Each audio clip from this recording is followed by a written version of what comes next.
Okay. Let's see. Is everything working? Yes. Okay. Showing up here. It's not where. Uh, hold on. Hey, come on.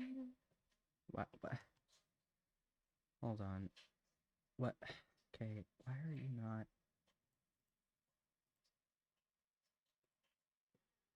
Okay. What is going on? Let me let me turn that down so I can hear myself a little bit. Uh, oh shit. My PNG tuber. Oh, fixed it. I forgot I updated my version of PNG Tuber Plus, so it's wasn't showing up. Whoops. All right. While I wait for some people to filter in, you know what? And because I have to pull up the request list as well, because I got that refilled since last time. That's probably not the right wording. Who cares? It's close enough. Got refilled. So let's take a look at the list. Okay. Oh, that's the wrong account. Hold on. You can't see this. I can. You can't, which is probably a good thing. Okay. We have a couple people who I've done before because we have Daya on here. We have the girl holding Sukadri. Because the last time I drew him, I drew just the scissors because it was late as fuck.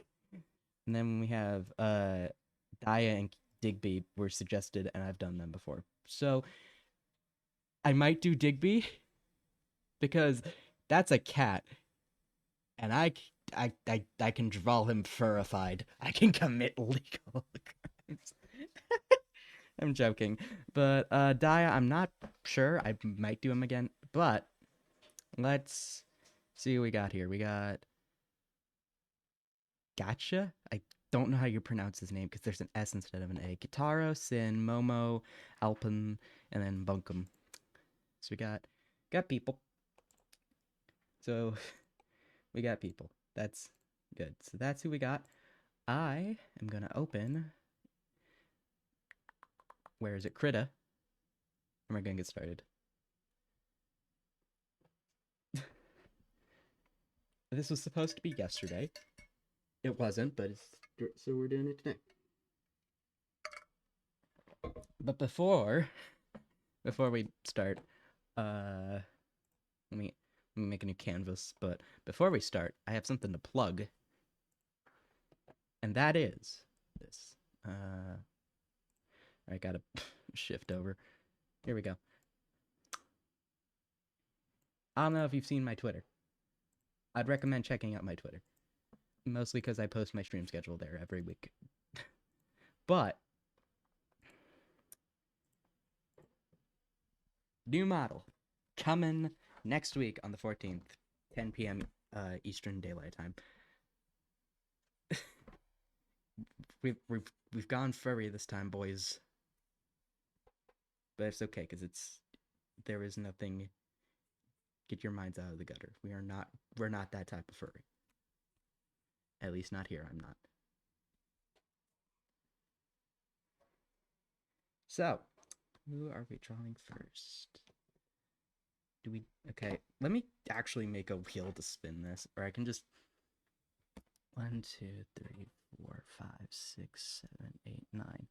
Okay, random number generator. Because there's 9 suggestions. So we're just gonna randomly generate a number, and whoever that is what we're doing. Wait, no. uh, just let me generate a number. Yes, random. Yes, there we go. All right, we got 6. So 1, 2, 3, 4, 5, 6.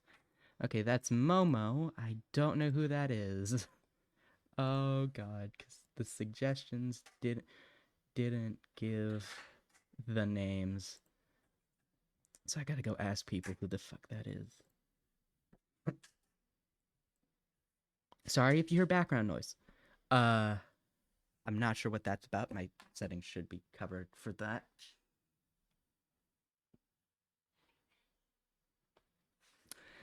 Let's see. Do. Maybe it's here. Let me see. I'm trying to find what this person's name is because I don't know it. Okay, I think. Nope, that's it. So let's search their Twitter because they shouldn't be too hard to find. I don't think.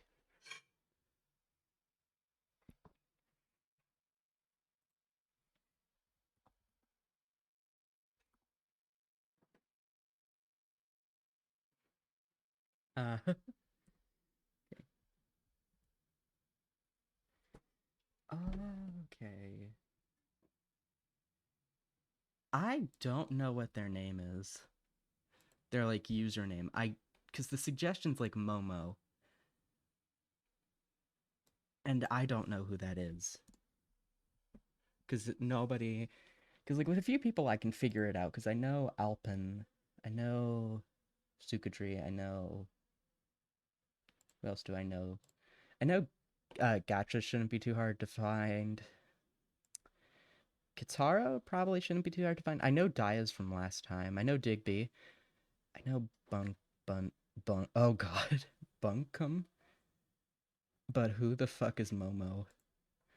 I gotta go ask the freaks. God. I say that with love, but.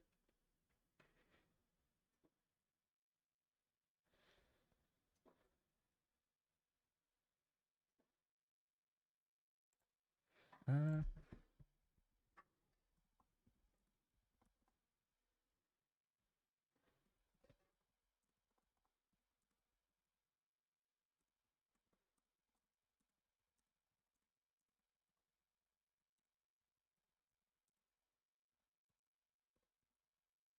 Okay, wait, we can skip Momo from now.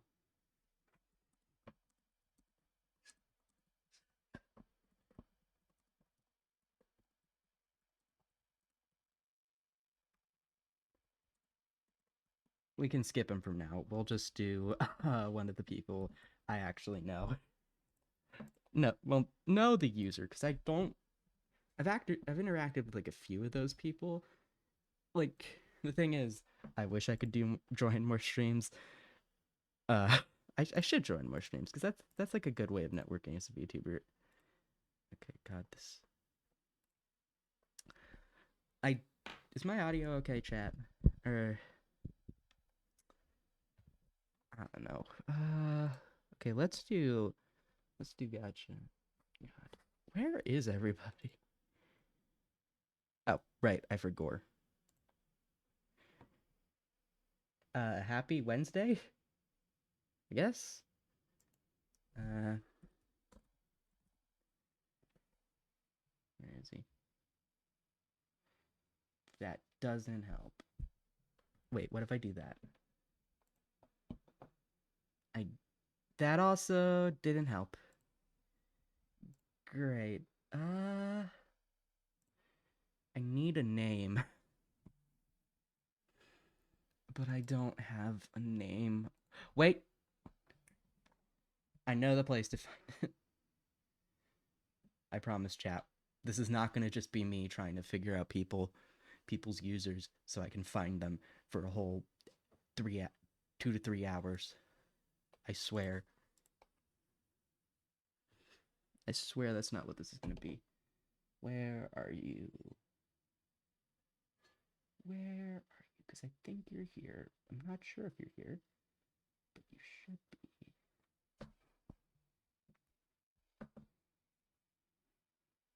Nope. Okay. What about over here? What about over here? I doubt it. Just need to find a reference, please. God.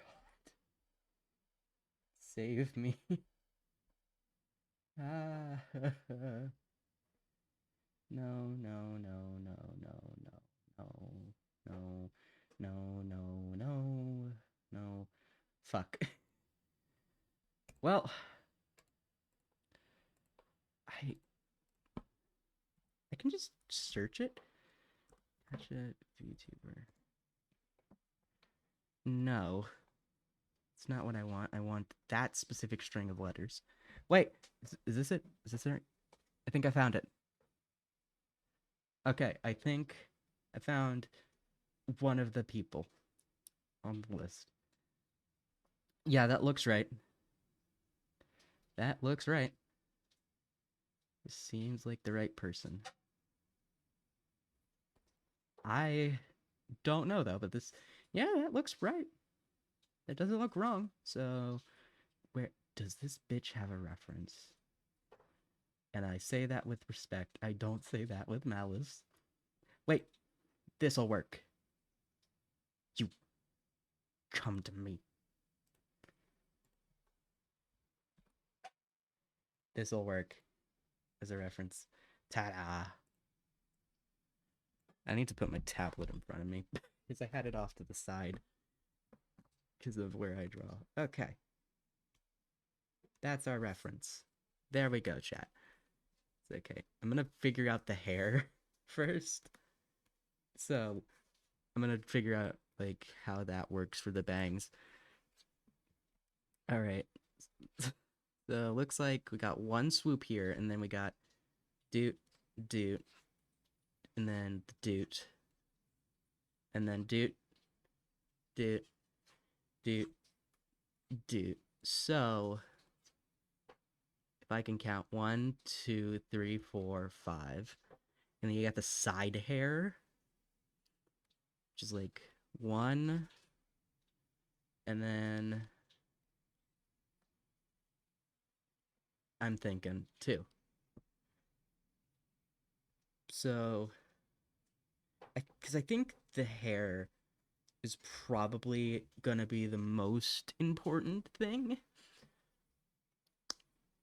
Well, that and the mouse ears, but the mouse ears aren't that hard. It's just a circle, kind of like a circle, but you don't finish it. And you just do. Oh my god, do that. So that's how you run mouse ears. All right. And this is what, and you're about to see why. Not tomorrow, Friday, we are practicing anatomy and other skills because I cannot draw people. I can draw furries. I can draw cats. I cannot draw people. That is why I draw furries and cats. Because it is a lot easier to draw a fucking cat and a furry than it is to draw a person. Oh, I almost did the little fucking furry, the furry sideburns. Oh, kill me. Okay. Just a little guy. Shouldn't be too hard. I mean, the hair's probably going to be the most difficult part. Wait, does he have human ears? Okay, no, so it's just the mouse ears. Just the mouse ears, it looks like. That's what it looks like. Okay, and then, because I am not drawing bodies for this, no way in hell, you get, like, chest up, and that's it. Because if I tried drawing bodies, we would be here for hours. The only time I will draw bodies is if it's like a cat, or it's one of the VTubers whose body doesn't really matter a whole lot. That sounds so weird. Yep. Checks notes. Yeah, if your body don't matter a whole lot, I'm not drawing that. We don't have time to unpack all of that.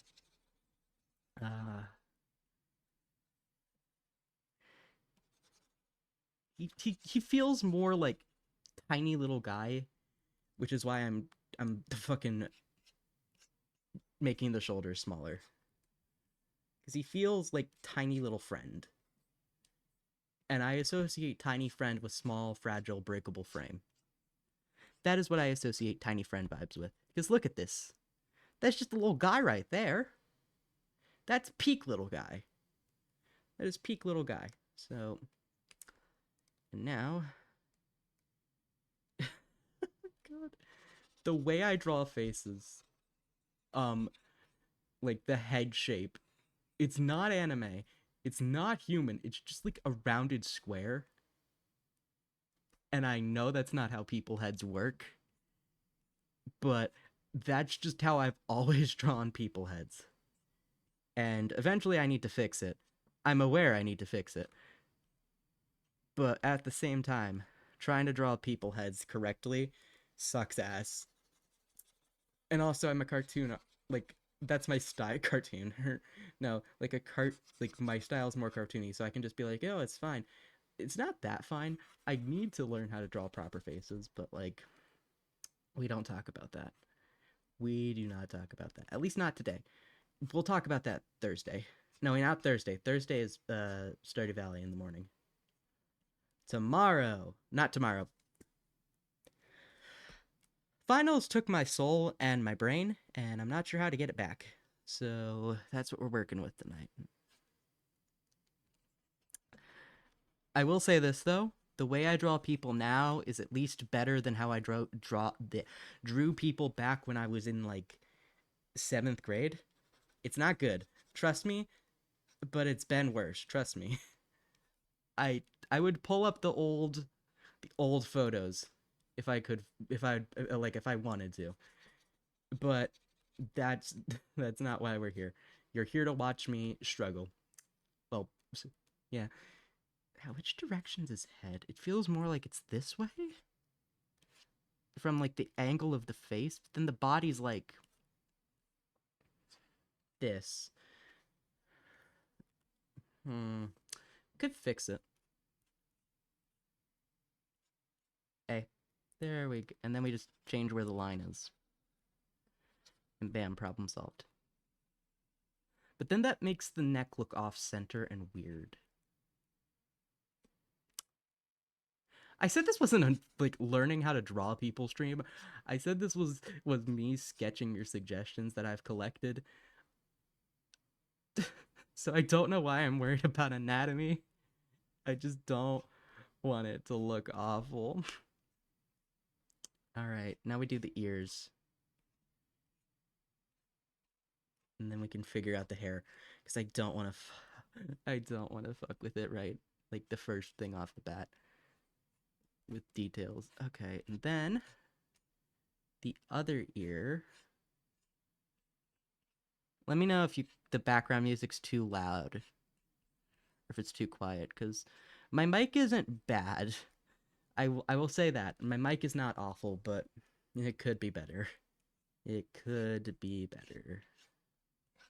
But that is not a me's problem. So, I just like to preface that anytime I do one of these drawing your suggestion streams, this is not like my best quality of work. I'm going for I have time to do at least 4 people, and that can take like 4 people just do a sketch and then color that sketch. That's what this like stream is.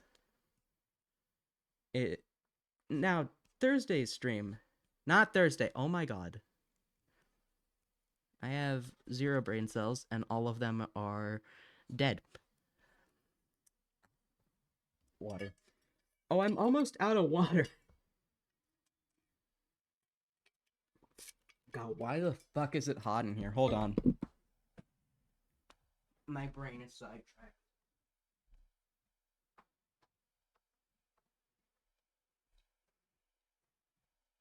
There is 18 different side quests going on in my head at once because my meds have worn off. So that's fun.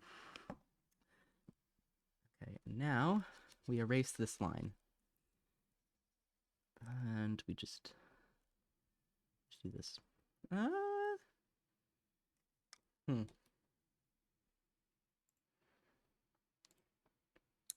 Hello, Pocado. Am I able to give a drawing suggestion? It's a good one. Yeah, sure. Sure. It'll be added to the list, which is accumulated from various places.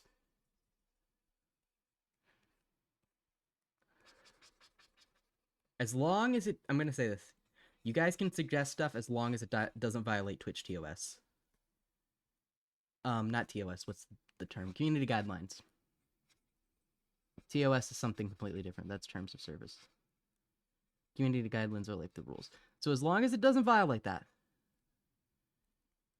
I'll take it. I'll get to it eventually. If not this stream, the next request stream I do. Not request, suggestion stream. Okay. So now we do the eyes. Oh, he's so cute. He's just a little guy. Every time I see that image, I just go, oh, look, it's a little guy. So the way I draw eyes now is it's like circle and or other shape. And then I just draw the outer lines around it. That feels way too small. There we go. But for the longest time, the way I would draw eyes is I would draw the shape like that, and then I'd draw the like eye part, like the pupil, not pupil, what's it called? Iris pupil middle, like in it. And eventually I got tired of that because what I'd usually do is I'd put the eyes on like the side. If I wanted to do the eyes like facing forward, I'd have to do that. And I just didn't like it. So I ended up doing this. And I found that I like drawing this much better than when I draw like that. Then we give him a little smile. We still gotta do the hair. And I don't want to do the hair. I don't want to do the hair. But like, oh wait, we also got to give him his little sweater. Let's fix that. That actually made it look a little better, and I'm not sure why. I'm a little scared as to why it did that. What? Wait, why did what? My brain. Yeah, this was supposed to be yesterday. I am sorry. The weather was kind of shit. And tornado came a little too close to my area for my comfort. It hit like the town like a town nearby, but not where I live. It wasn't a big not hurricane. I do not get hurricanes where I am. Those are not a thing here.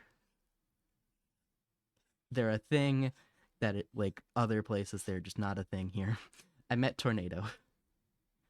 Genius Basili, truly peak intelligence. Listen, I don't need to know about the weather. The weather, not important for the field I'm going into. What is important for the field I'm going into is biology. Like, in general, that's important for the field I'm going into. Let me check chat. Hello, Arctic. It's me confirmation. Okay. I will save this suggestion. Copy. Where? Oh, fuck. My suggestion list is gone. Hold on, chat. We are pausing for a minute so I can put your request into the bucket. What is the bucket, you may ask? It is just a Google Keeps note doc thing where I store all your suggestions of VTubers and other related people to draw. For the most part, it's been VTubers up until now. I've not actually had like a request for anything outside of VTubing. So that's fun. That's a new thing we can add to the list. Generally, as long as it doesn't violate Twitch TOS. Thanks. I have to do the hair still.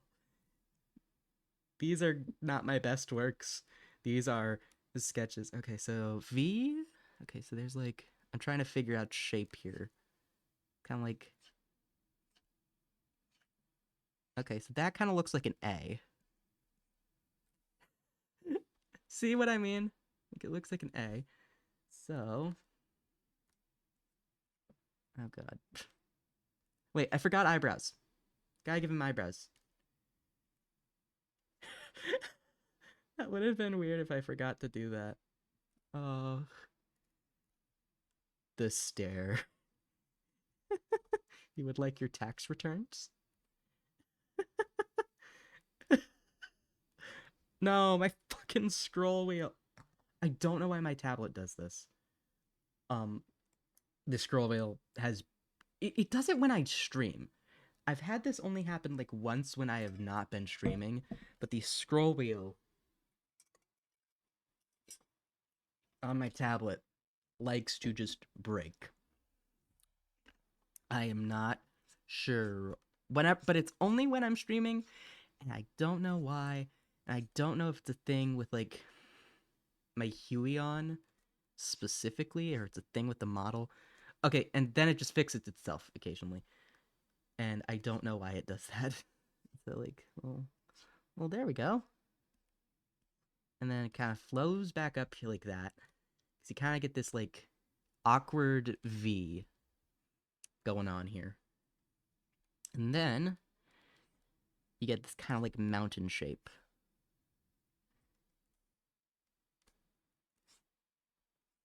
Like that. And then you go in, and then like that, which kind of forms a like seed. Like, you know how you've seen some like plant seeds? Not all plant seeds, but like some plant seeds. That's what it reminds me of. And then there we go. The hard part about doing the line art all in one color is that it makes it a little tad difficult to tell what like where like the lines intersect, like, but like I said, not my best quality of work. This is a stream where I sketch. And then we got this, which is kind of like an M. It's a weirdly drawn M, mind you, but like it's an M kind of shape. So, shape. And then A. And then we just go back up. Again in that curve. Oh my god, there we go. And then erase as we go. Another stylistic thing, and I think I know where I got this from. I think this is like a thing from like like, but whenever I draw hair, not when I'm coloring, but when I draw hair, I will erase like the parts of the head that the hair like covers, and like things like ears as well. But I won't do the eyebrows for obvious reasons, because like it just makes it a lot easier to see on like a 2D art style. And then I won't erase the eyes, but when I go to color, the parts that are covered by the hair I don't color in. And I think I get that either from 2000, like the 2010s animation meme styles, or I get it from like not anime, but like I don't know. I'm not completely sure where I get this from. My best bet is probably 2018, like 2017, 2016 animation meme style. And then here we got this kind of high heel looking thing. Not thing, but like part of the hair. I don't like, it looks really like the heel part was just made pointy, but it's got a nice little swoop. So we swoop. I know it doesn't have to be perfect, but I like getting at least some of the hair to look correct, especially because hair is a very recognizable part of a lot of a lot of people. Like when it comes to things like color and stuff. And then we got this, which I I don't know. It's just a swoop, and then I don't think you would see a whole lot of it from this angle. Okay. Then go up here, and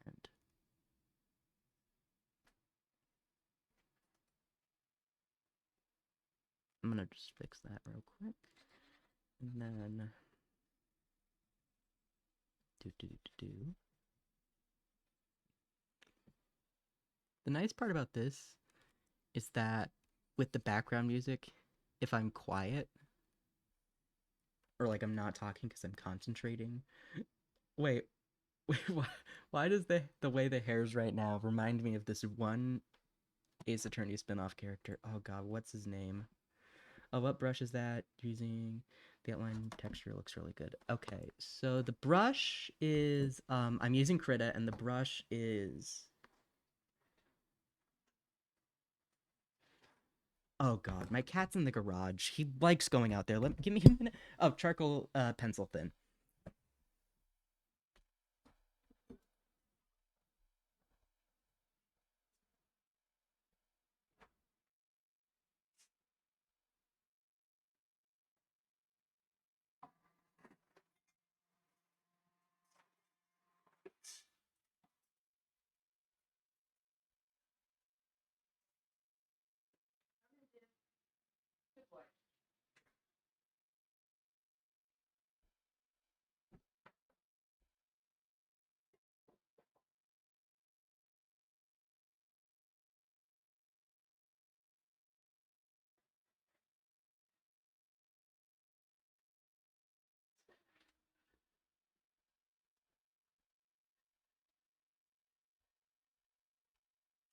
Okay, I am back. I also got water while I was up.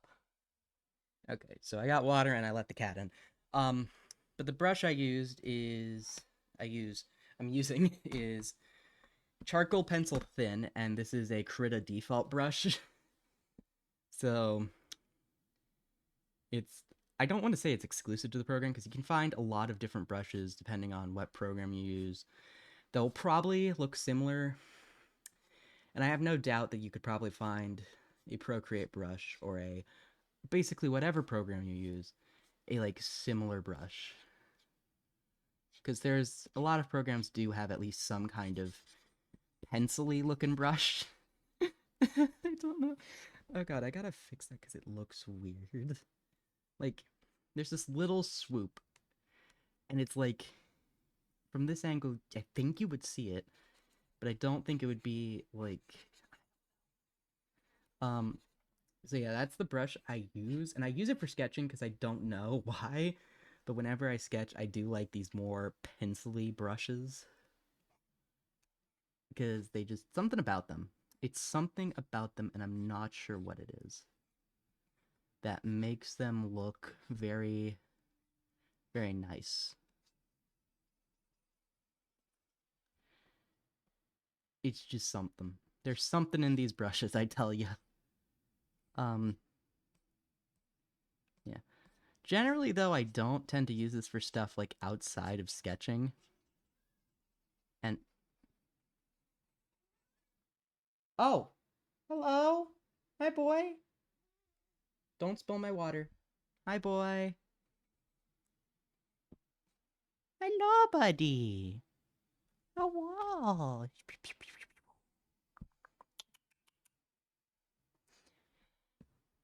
The cat comes to. I have. Why do I say cat like I have one? I have multiple of these.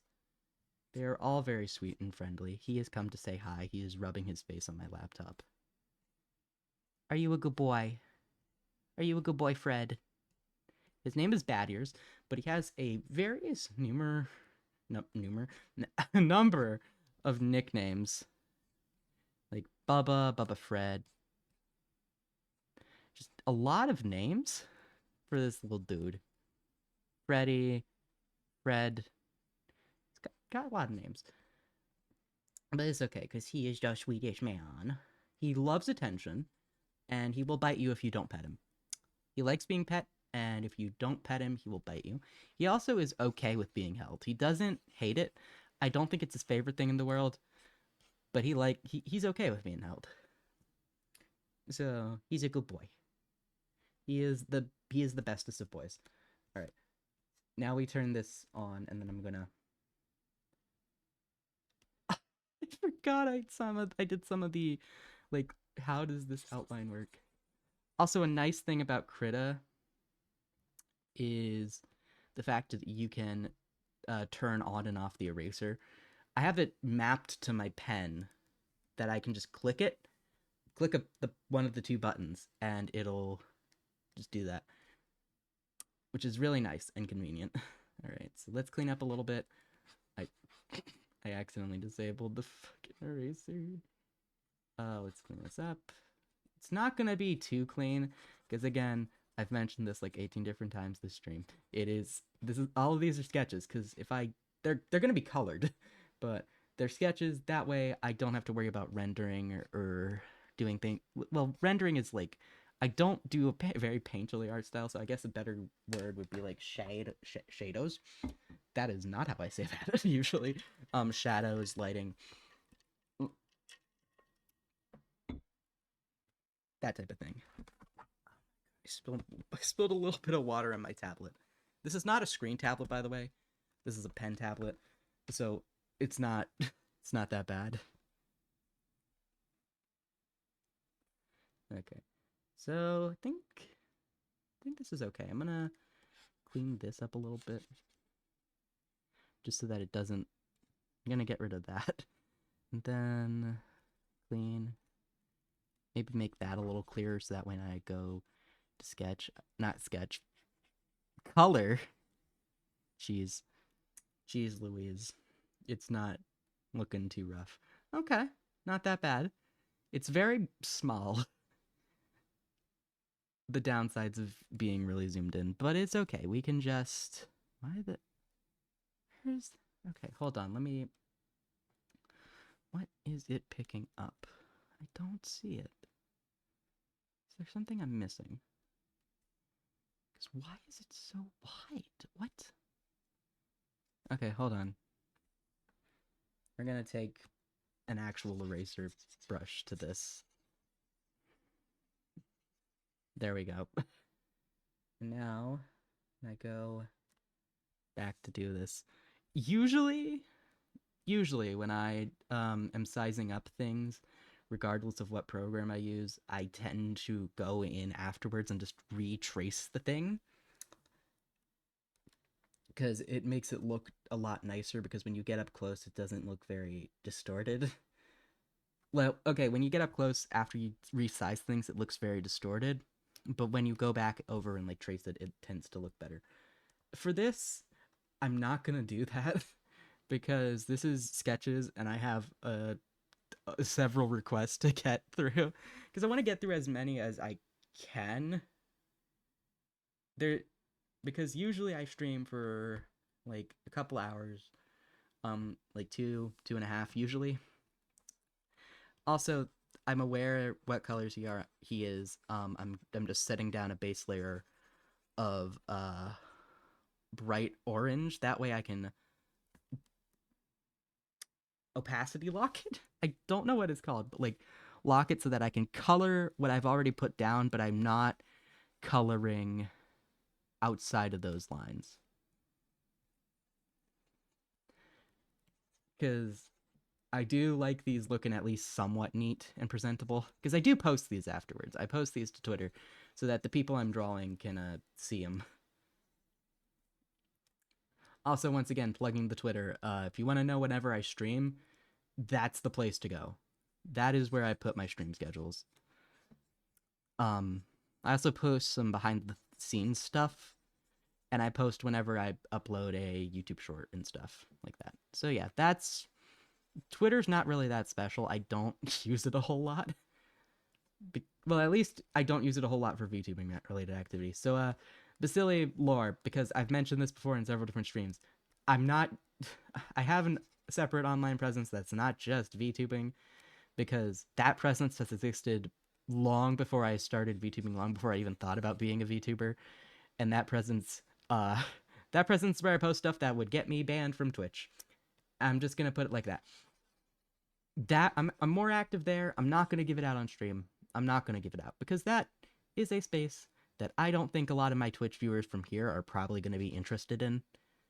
Because here's the thing. Here I'm more like, you want to hear some crazy fun science facts occasionally while I play a video game and commentate on stuff? Or occasionally whenever, or while I'm drawing or whatnot. So here, that's what my like online presence is. And I don't think any like the people who regularly watch me would be interested in whatever I am posting on my other like social media presence. So I'm gonna mention it, and I'm gonna mention it passively because like I just happen to like it's something that actually like I focus on a lot. Because like the thing is, the way I see VTubing is that this is a hobby. this is not something I want to really pursue as a career. Like if I end up making something like getting not partner, affiliate, that's what it's called on Twitch. Affiliate on Twitch, then that's good because then I can have stuff like emotes and whatnot. But I don't really want this to be like my main source of income or my job. Because right now I'm in college, ideally I will be working as a scientist in the microbiology field. That's what I want to do. I know that's what I want to do with my life, and the way I see my art and whatnot is that those are hobbies. If I make money off those hobbies, that's cool and that's neat. But I don't want to do those hobbies as like my primary source of income.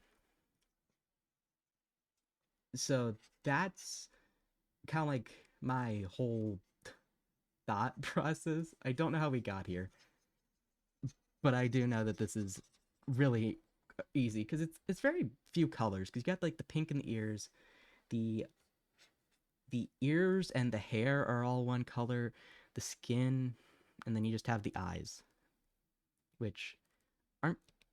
Oh god, I got stuck because on my tablet, because Krita for whatever reason the command to uh color pick is shift. Here, let me. No wait, not shift. It's control. My bad. And so I have a button on my tablet that's mapped to the control key. That way I can just easily color pick things because I just have to press that fourth button, which is usually where my finger rests anyway. What's an art tip I can give?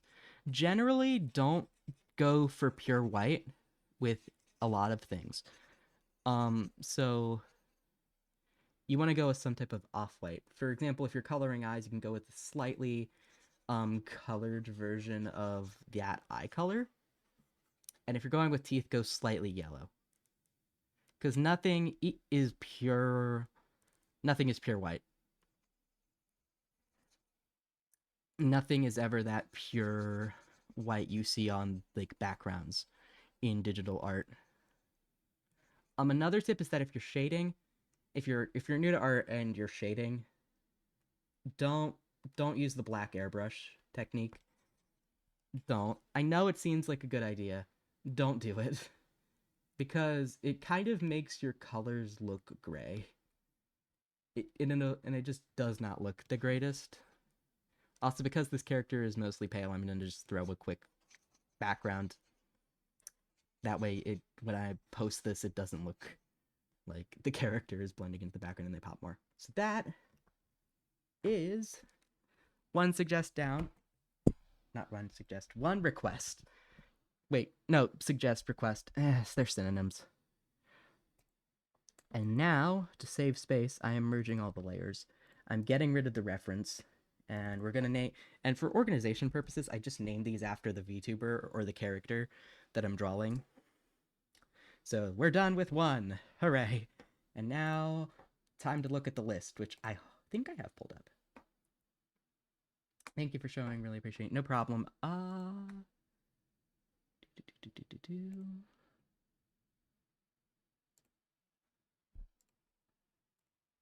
No problem, I'm happy to show. Okay, so that was one character. One character down. Who do I want to do next? We're on a theme with rodents so far. So let's do Kitaro. That shouldn't be too hard to find on the social medias.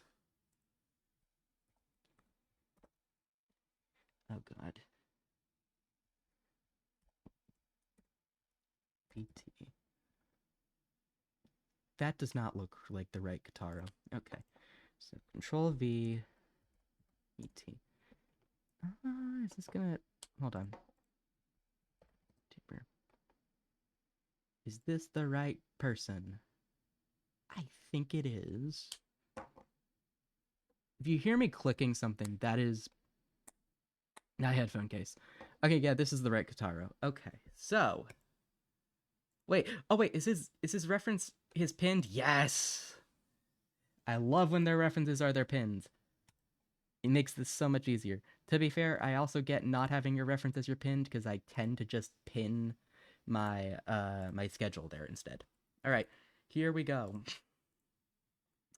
Oh, that's actually not that as large as I thought it would be. Okay, so we're doing the hat because I think the hat is adorable, and he's a hamster. Look at him, he's so cute. Like he's just a little guy. I love when characters are just little guys because it's adorable, really. Like who doesn't love just looking at a little guy? Because little guys are the cutest things known to man. Oh, hello, buddy. I didn't know you were still here. I thought you left. All right. Let's go with this. Also, if you ever want to spice up your line art, use brown, like a dark brown, because it's close enough to black that you can get a decent amount of like contrast, especially with lighter colors. But also, we're set on eraser. Oh my god. But also, it is it is not black. So if you have anything that's pure black, usually you don't have pure black objects in real life. There are some paints that are pretty close to pure black, like Vanta Black, and then I know there's another one. Because Vanta Black is bullshit. It's like it's effective at what it does. It's true to its advertising, but like it's copyrighted. It's copyrighted and it's stupid. Because what? Because like here's the thing, you can't fucking copyright a color. But with Vanta Black, because it's technically different from a color, it's different enough from a color that they can have it like the dude who made it can have it copyrighted, which is bullshit. In my opinion, it's bullshit, but it is what it is. Okay, his ears are kind of like potato chips. They're very teeny. They're small. They're very small. Okay.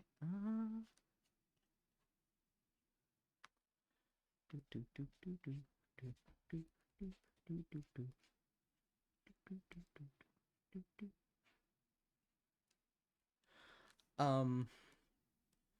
Okay, there we go. Wait, does he have human ears? Okay, I think he has human ears. In addition to the little hamster ears. Because this looks more like it'd be attached to an ear rather than the face. Like, this is what this looks like. Because if it were the face, that'd be kind of weird. But if it were an ear, it'd make more sense. So I think that's an ear. So I think he also has human ears. You just can't really see them with the hair. So, what we're gonna do is we're gonna pull a master. I almost said manipulator. A master hack and just not show the human ears. Obviously, I'm going to show the hamster ears because they're adorable. Who would ever hide those hamster ears? They are so cute. That's a little cute smile. What the fuck? I don't know what's happening. I just know that nobody's breaking into my house. It's probably an animal. Why an animal is knocking shit over? I don't know. I don't care to ask. I just live here. I just live here and they're my pets. So as long as no one is vomiting or dying, then I don't care what they're doing. From the sounds of it, it just sounds like the cat jumped up on something and knocked it over. That's what that sounds like. So I think that's what that is. Um, I think that's what that is. Also, this style of eyes is adorable. I don't know what it is. I just know that it is. No, no, no, no, no. I don't like doing the side eye. Bombastic side eye. Criminal offensive side eye. Alright, doot, doot.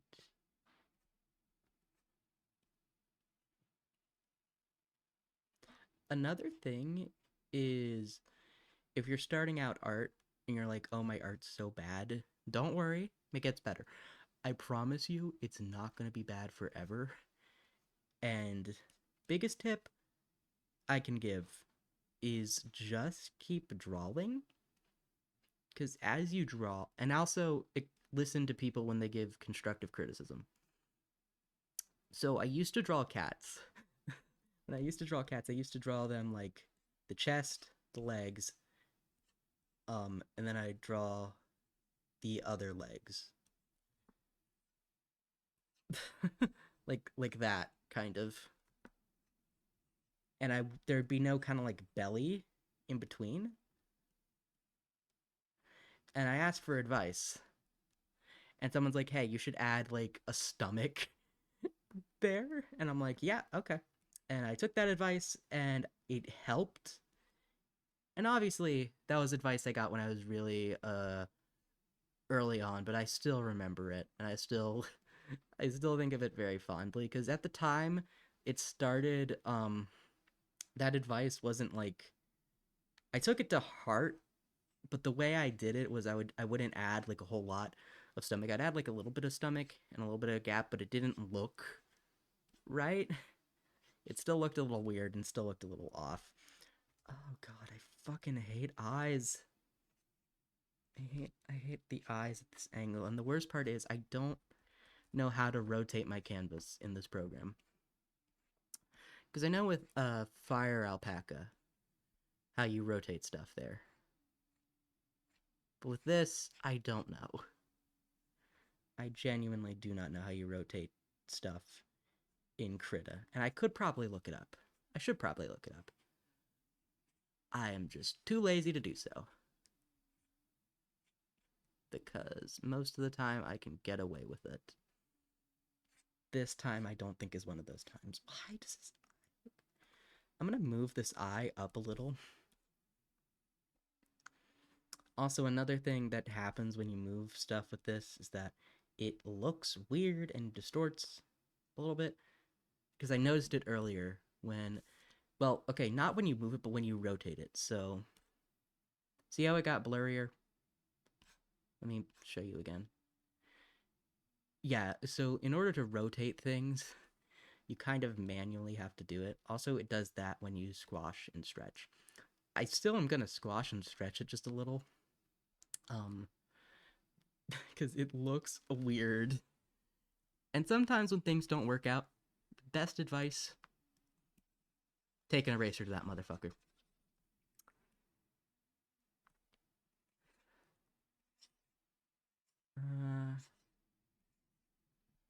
There we go. Think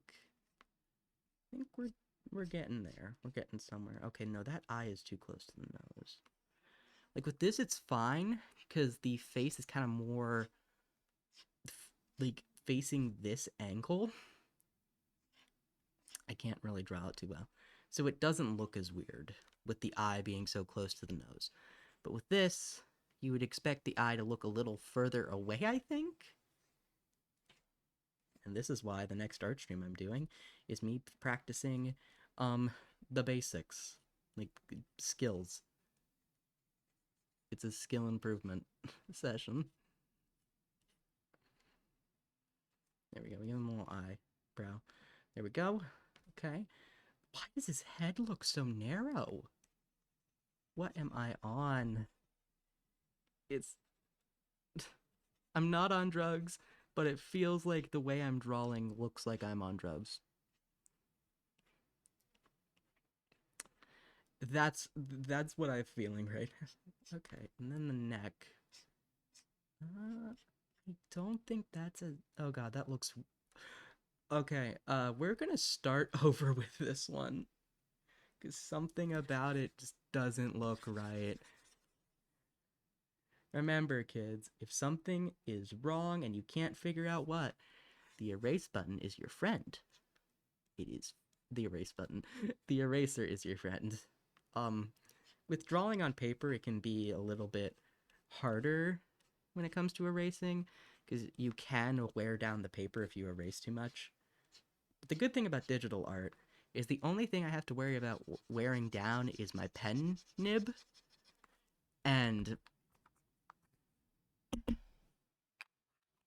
I got a little case full. Is Huey... This is a Huion. Yeah. Yeah, Huion is nice, and whenever you buy pens... Not pens. Whenever you buy pens. Genius facility. Peak education. Right here. Peak smarts. So whenever you buy, like, a tablet and you buy a pen, because the pen comes with the tablet, they'll send you a little bit of, like, they'll send you this little cute pen holder thing. And it has nibs inside, which is really awesome because when you're not drawing and you're doing something else, you can just rest the pen and you don't have to worry about it rolling. And then you just take it out and draw. Oh, God. Oh. Water is good. This is also your reminder to stay hydrated. That is your reminder of the day. Stay hydrated. It's good for you. Unironically, stay hydrated. It keeps like the mucosal linings inside you nice and mucousy, and you kind of want that. You kind of want that for various reasons. Because in some areas, like your stomach, that mucus that mucus like protects you from the stomach acid. Well, not you, but your cells. Because stomach acid is really fucking acidic, and most cells do not like tummy acid. Most cells. Not all cells. You do have bacteria in your stomach, and some bacteria don't really give a shit if the pH is high. Most bacteria actually do care if the pH is high, and they don't like it, but some bacteria don't give a shit. Some bacteria produce things like lactic acid. I hope I'm remembering that correctly. So some bacteria don't really care if your stomach is stomach aciding. And you should want, like, here's the thing. Too much stomach acid is bad, and that's how you get things. I think that's how you get acid reflux. I don't know. I am not a medical student. I am a microbiology major. Most of my job involves microorganisms and occasionally figuring out what they do in people. Most of it is like, what is this microorganism? How can we utilize it for purposes? Or like, what does it do? Does it make people sick? Can we use it to metabolize uranium? Yes, there's microbiology.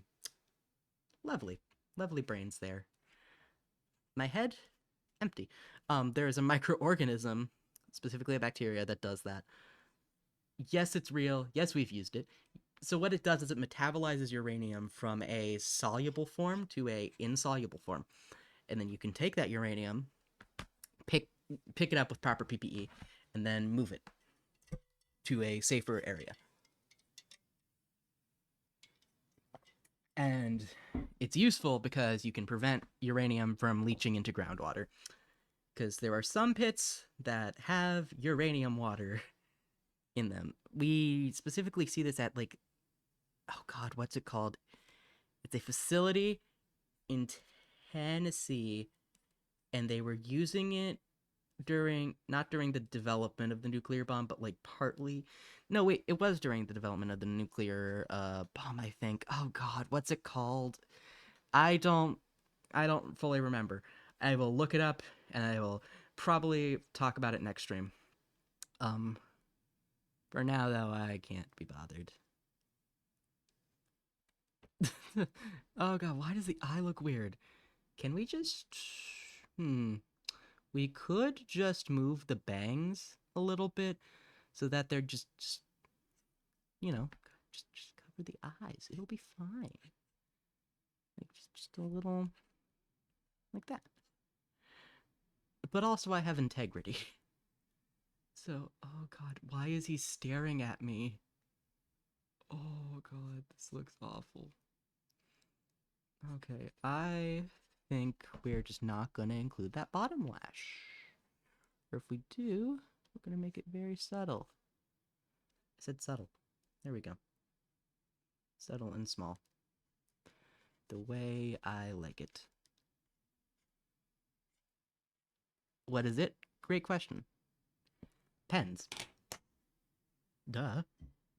Who likes their pens big and large? Wait, obvious and large?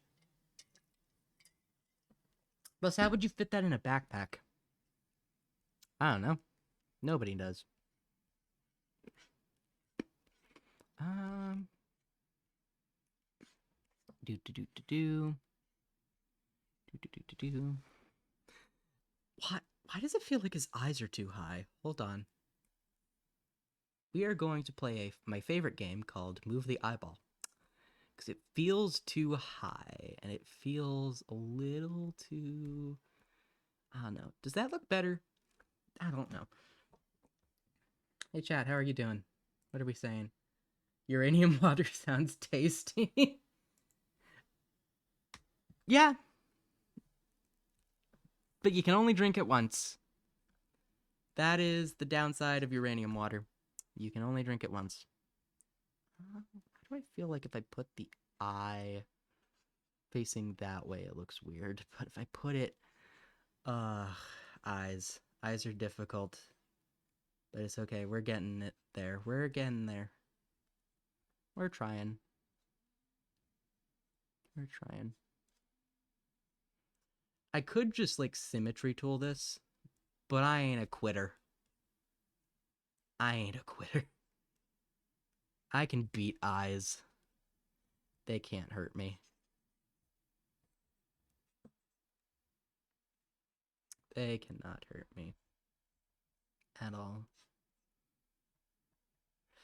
Also, in biology, you dissect a lot of things. What I have learned from college. A lot of information that's actually important to my field. You can dissect a lot of things. It's a lot easier to interpret how a fucking molecule looks when you make a model of it.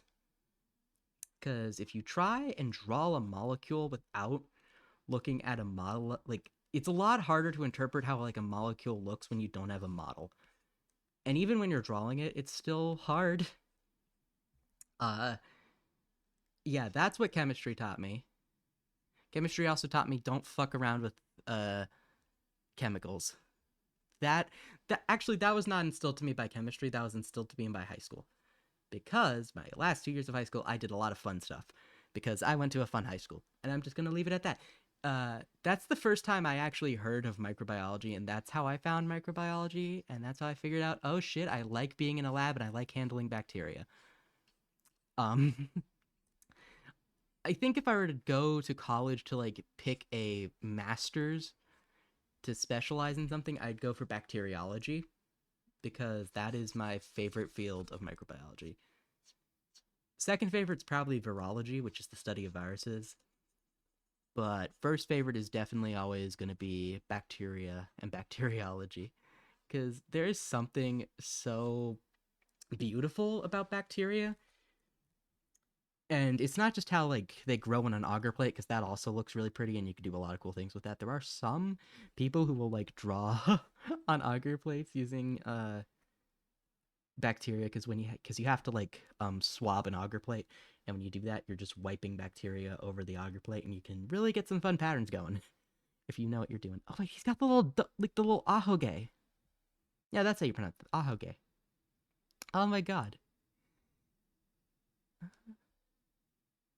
Trying to figure out the hair. Oh, he's got his eyes are two colors. One's like a darker reddy pink, not reddy pink. What's this? Like, one is, yeah, like a more mauve color, and the other is red. Red classic. Where is my... There we go. I'm trying to figure out hair right now, because, okay, so we got a bit of symmetry going on with this. Like, these two sides. These two side little details. Then in the middle, you have that, like, big dollop kind of shape. I'm sure that's not what it's called, but that's what it looks like. What have I done? I've changed something. I don't know what I've changed. Wait, did I... Oh, I moved the mouth. I don't know. I don't like the mouth. I think that's what's doing it for me. I don't like the mouth. I don't know, but trying to draw him is giving me, like, a weird, like, I don't know. Something feels off, and I don't know what it is.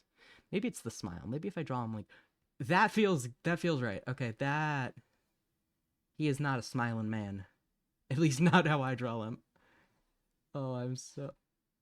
Wait, what if I do this? Hold on. Oh, that feels some way. That feels right. Not sure why, but it feels right. And then. Okay, that actually feels better. I think I fixed it. At least to me. I don't know how you guys feel about it. Also, side note, whenever you import references, if you don't have the file actually downloaded, let me grab drink of water real quick.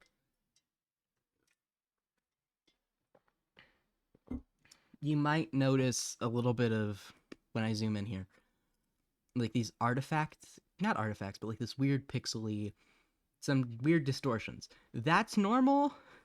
It makes it a little bit difficult to color pick, but sometimes people are really nice, and whenever they include references, they include like this specific type of like color assortment. I don't know if that's what it's called.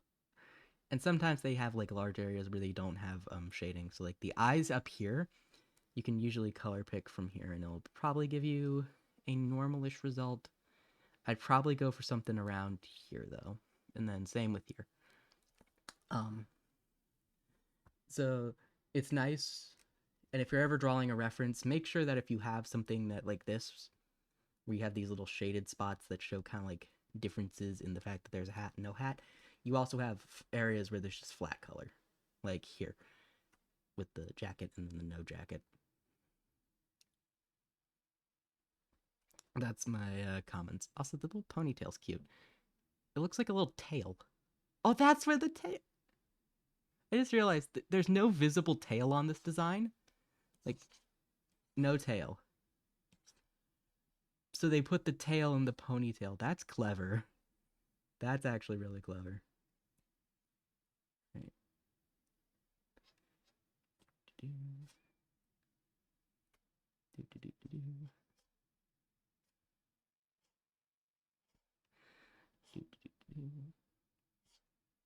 Also, if you're drawing digitally, I should specify that when I give tips, a lot of my experience with art is digital art.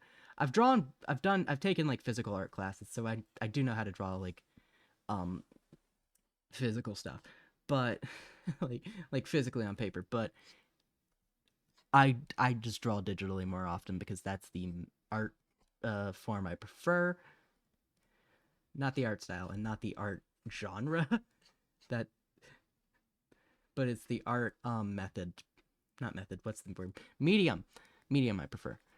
But you can go and do whatever you want. Generally, like people will have a preference.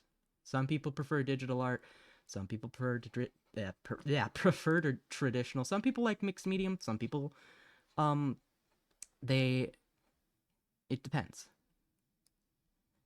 And keep in mind with whatever medium you do, there's always going to be different like things to account for, like genres of art, and you also have things like what uh and medium doesn't just stop at like digital or traditional. There's things like traditional animation.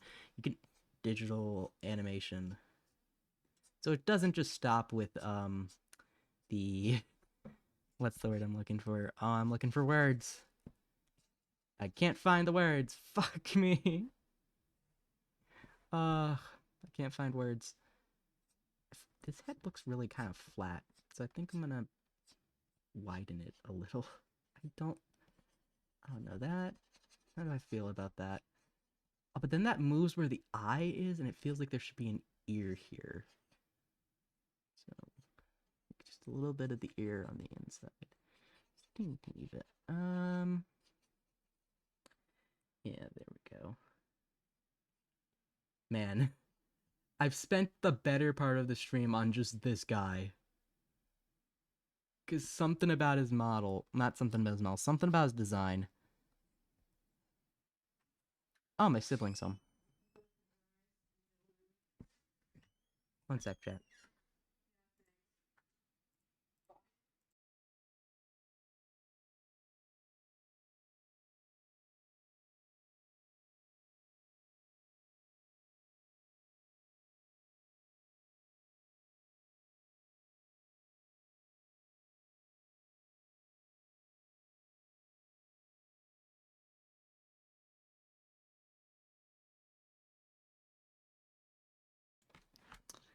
All right. Sorry about that. Back to doing the things. Wait. I think I've gotten into perfectionism mode with this.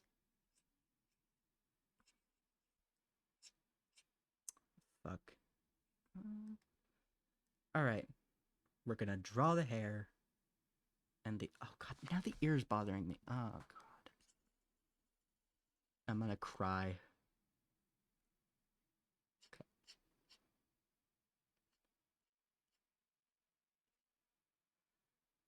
I think I know what's best here. I think it's best if we just put this in a folder. Not folder, a like. They call it groups. I'm used to it being called folders. I'm gonna put this in a group.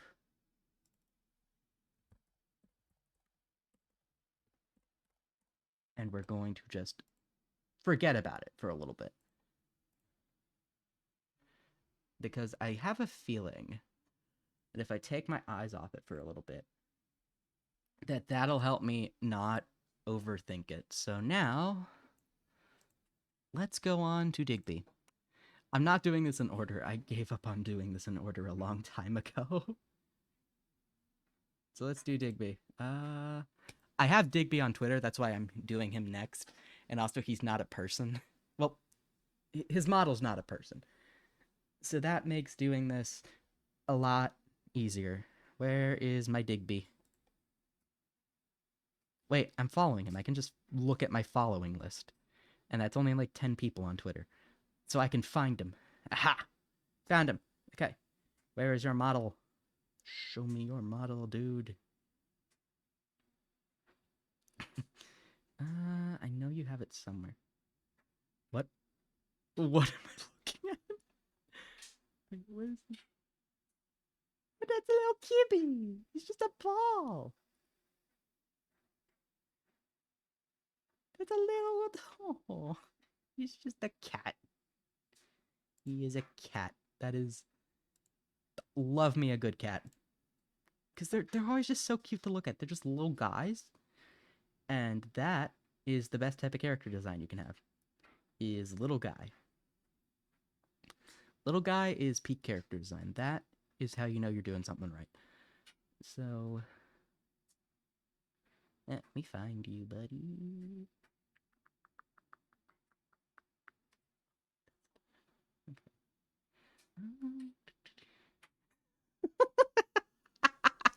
Okay, sorry. I'm trying to find his reference and I just saw a funny photo in his gallery of like photos on Twitter while I'm trying to find the reference. Where is it? Come here. Yes. I'm stealing you for artistic purposes. All right. Oh, that's really big. Hold on. We're going to shrink him. I've drawn this version of Digby before.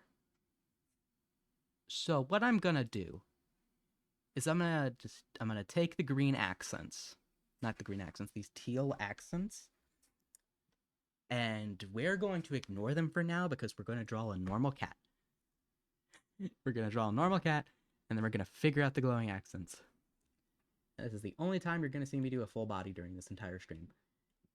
Is the glowing cat. Because cats, I can do cats. Wait, no. I can draw cats. I did Warrior Cats. I was a Warrior Cats fan for many a year.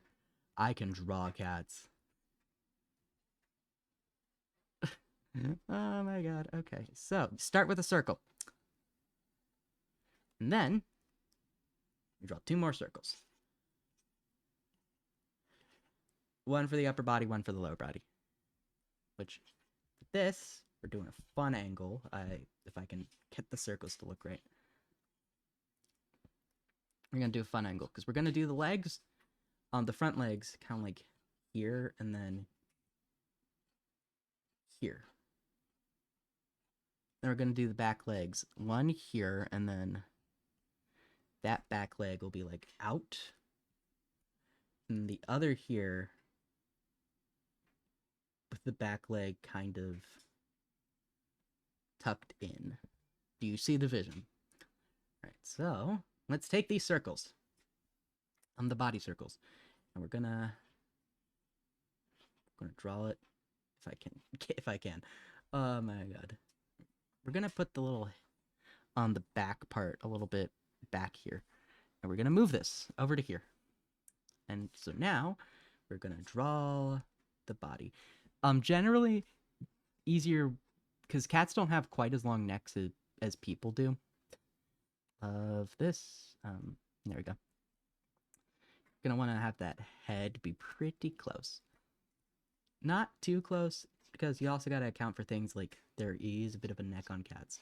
So we're gonna draw the legs now, and we can worry about the face later.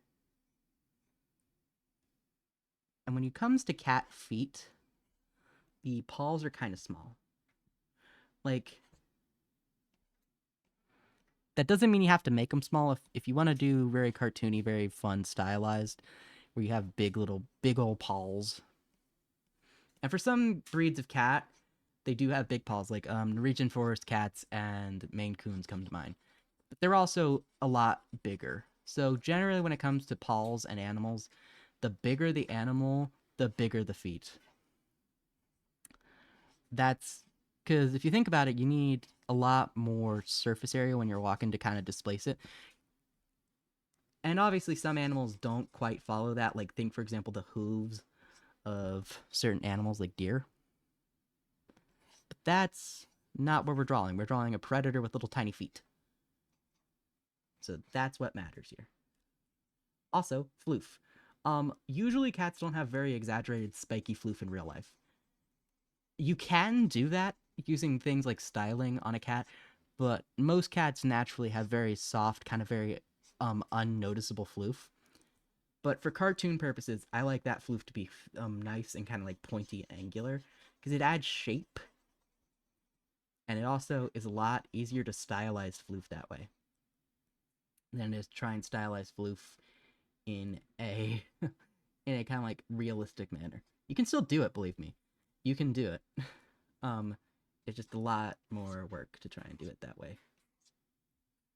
Then we get to the back. The back, it kind of like connects to the legs because we're doing this sitting. The character is sitting. So with the legs, the thigh kind of connects a little bit more and it looks a bit more connected to the body than, say, if the cat was standing.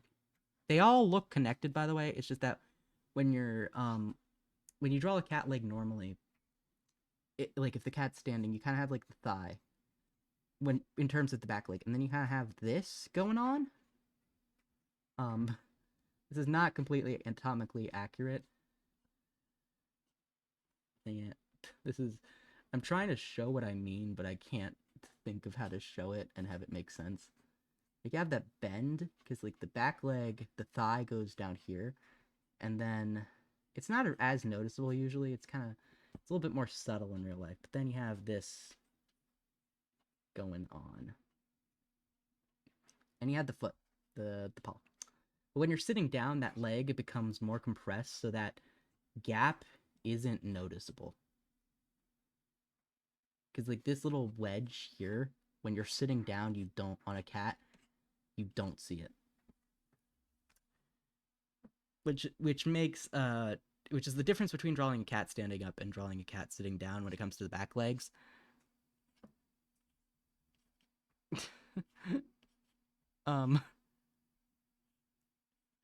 No, that's how I noticed it. Notice it. But that's also could just be a me thing. So. Now let's erase these parts that touch. And then we take the pencil and then we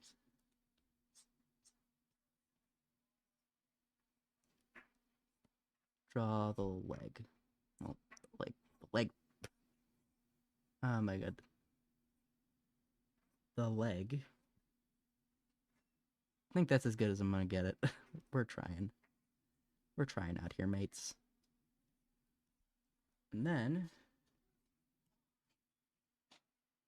thigh. And then we do this. Now, where's the floof, you may be asking? And that's a great question. We haven't got there. Also, usually I don't draw whiskers on cats. It's a me thing, and I realistically, that's not. Cats need their whiskers, okay? Cats need them because they help use them a lot for, like, not location purposes. Yes, location purposes. Because the whiskers, if you're running into something, they'll kind of feel it. And also, I don't know how to explain it. I know there's a scientific reason why cats have whiskers. I forgot the scientific reason. But I know there is one. Draw a little floof. I want to fix this top floof because it's a little too spiky for what I want. There we go. Also, side note, because the floof is coming from the chest, and because of the angle, you're still going to see a little bit of that, like, shoulder area. There we go. So, now that we've drawn most of the body, yes, I will get to the tail. No, we're not there yet. Because for tails, because we're doing a more stylistic, stylized Derby? I meant Digby, but Derby is his new name now. I said so. Am I Digby's, lawyer, whatever? No. Oh my god. Okay. So cats also have a shorter muzzle than dogs. For stylistic purposes, though, I accidentally tend to elongate it. So, okay, I'm trying to figure out the face direction, which is not helpful. Okay, so I think if I do this, that looks okay. And then we do cheek fluff. Now, when you're drawing a cat, there's not really cheek fluff. Most cats don't have cheek fluff. They'll have fluff usually around the neck, the neck, kind of like a little bit on the tummy, depending on how fluffy the cat is, and then the back legs. So, like, here, kind of where the thigh would be, like the butt area. But it's a stylized thing I do. I draw the cheek fluff. Realistically, if you're going for a more realistic style, you would not have that. Do I care? Not really. I do not care about the cheek fluff being a not realistic thing. Because generally, as long as I can get the anatomy not looking too terrible, I do not care. That is my life motto when it comes to drawing cats. As long as it still looks like a cat, I do not care. And to be fair, I probably should reevaluate my life model. Life motto, not model. My life motto. Motto. Yeah. Words are hard. If you take away one thing from the stream, words are hard. And art is also hard, but art is also learned skill. If anyone tries to tell you art is natural talent, they're wrong. They're wrong. Because, like, here's the thing. Art is something you learn. Anyone can be a good artist if they put in enough effort and time and energy. Obviously, some people are going to be more inclined to that, especially if you're creative. I also like to do this weird little thing with the ear fluff. The ear fluff in the inner ear kind of makes sense if you've ever looked at a cat, because they do have inner ear fluff. I don't know how to explain it. It's a little weird. It's more like inner ear hair when I think about it, but when I draw it, I tend to just draw it as a fluff shape, because it's a lot easier that way. Oh god. I don't know how I end up accidentally merging things. I just know that it happens occasionally when I draw. I just know that it happens. And then we fluff the cheeks. Also, the fluff is why I tend to not draw whiskers on cats.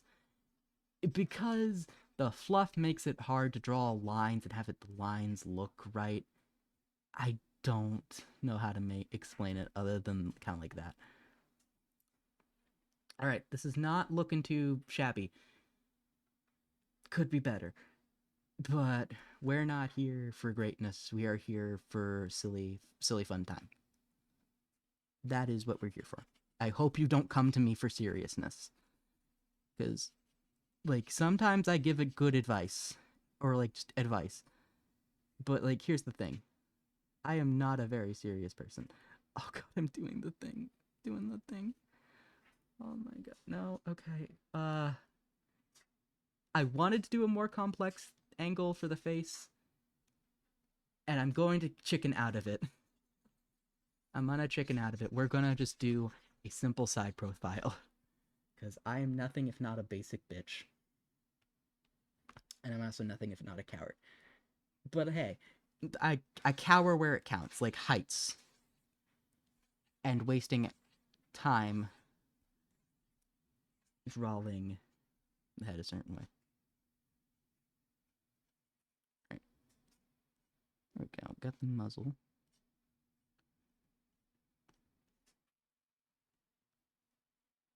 Also, I'm gonna have to move this to fit on the head. There we go. And then deselect. Do do do do do do do do do do. Okay. If you can't hear me above with the background music, let me know and I'll mess with it. With the nose, I tend to draw it more canine than I do feline because there are differences between feline noses and canine noses. I don't know. I just tend to lean to giving cats more canine-like features. You can probably see it a little bit in my model. I've had a lot of people ask, like, say my model's like a squirrel. I've had people say my model's a fox, a dog. It's a cat. It's supposed to be a cat. And generally, I'm going to explain the tail thing. I'm going to explain the tail thing right now because if you notice, we still haven't done the tail. When it comes to drawing cats, I tend to stylize the tail. I know that most tails, even long-haired tails, don't look very like that.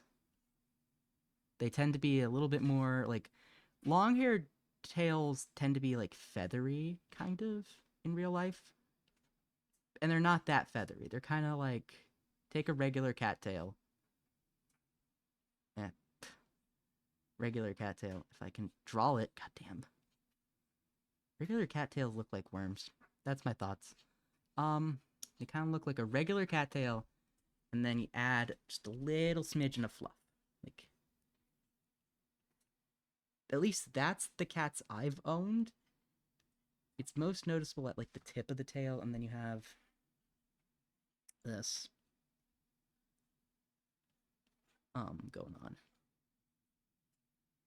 And I do know where I get the tail thing from. I know where the tail thing comes from, and I know for sure it's warrior cats.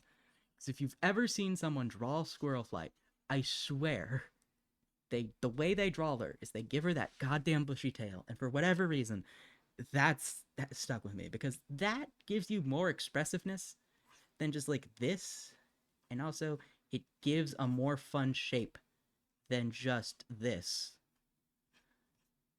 It's why I do cartoon, like I have a more cartoon style instead of a realistic one, because I don't like realism. And the thing is, realism is not bad. When I say I don't like realism, I mean I don't like drawing realism. I understand realism has like its points. Like if you're doing an anatomy study, you obviously have to draw realism first before you can draw like cartoon. Because in order to stylize anatomy, you gotta understand anatomy. And like that's something you both learn with time, and then you also develop a feel for. And obviously, you still need to study anatomy. Biggest advice is study the fundamentals. You don't need to go to college for that. You don't need to go to like class, like an art class for that. You can find tutorials online. You can take an image of your cat or dog, trace it. I've done this. So what I will do is I'll take an image of my cat or dog for studying anatomy purposes, and also when I draw ears, cat ears tend to be more round, and they tend to not be as pointy and upright. They tend to be more kind of like that. They're a lot subtler. I like drawing them more upright though, because I feel like it gives more character to the silhouette. But big ass butt here. But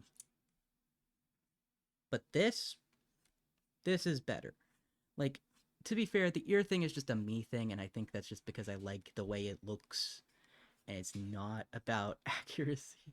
A lot of the ways I draw things is because it either A, I feel like it adds more character, B, it makes the silhouette better, which falls more under A now that I say it aloud, or C, I just like the way it looks. Obviously, if I was doing something like client work, or I was drawing, or if I took commissions, I would do what the client wanted with the ears. But this is not commission work. This is fan art. Deal with it. That sounds mean, and I don't mean it to sound mean. But like, fan artists don't have the time to ask the person they're drawing, hey, is it okay if I draw your cat character with slightly more pointy ears? Because, like, the thing is, that doesn't pay them. It doesn't pay them to ask that. And for some, like, you can't. Like, if you're drawing a bigger VTuber, or you're drawing a character from a well-known video game, like, Pokemon, then you can't. You can't ask that. Because Pokemon does not care what some fan artist does. They only care what the people they pay do. And obviously, it's also really different if you're asking, like, if you're doing paid work versus, like, fan art or something like a gift. Like, obviously, those are different. And because, like, the thing is, if you're doing a commission, you're getting paid to draw that. And so the person you're paying has, like, an expectation of what they want. And you're kind of not forced, but you're kind of, you have to, like, make sure the person paying you gets what they want. That's, like, because that's your job. Someone is giving you money to draw something for them. Your job is to draw that thing for them the way they want that thing drawn. It's why a lot of people will, a lot of commission artists will, when they finish the sketch, they'll send you the sketch, and they'll be like, hey, anything you want changed. And you can say what you want changed or what you want adjusted, and they'll go, okay, cool. And they'll usually send back the sketch with the revisions and go, is this okay? And if the commissioner says yes, then you go ahead and do it. I've only done one commission before, and that was an experience, and it wasn't a bad experience. I'm gonna say it wasn't a bad experience. It was an interesting experience, and I don't know why I did it, other than for money, and because it was a fun commission, and it wasn't something I was uncomfortable with it.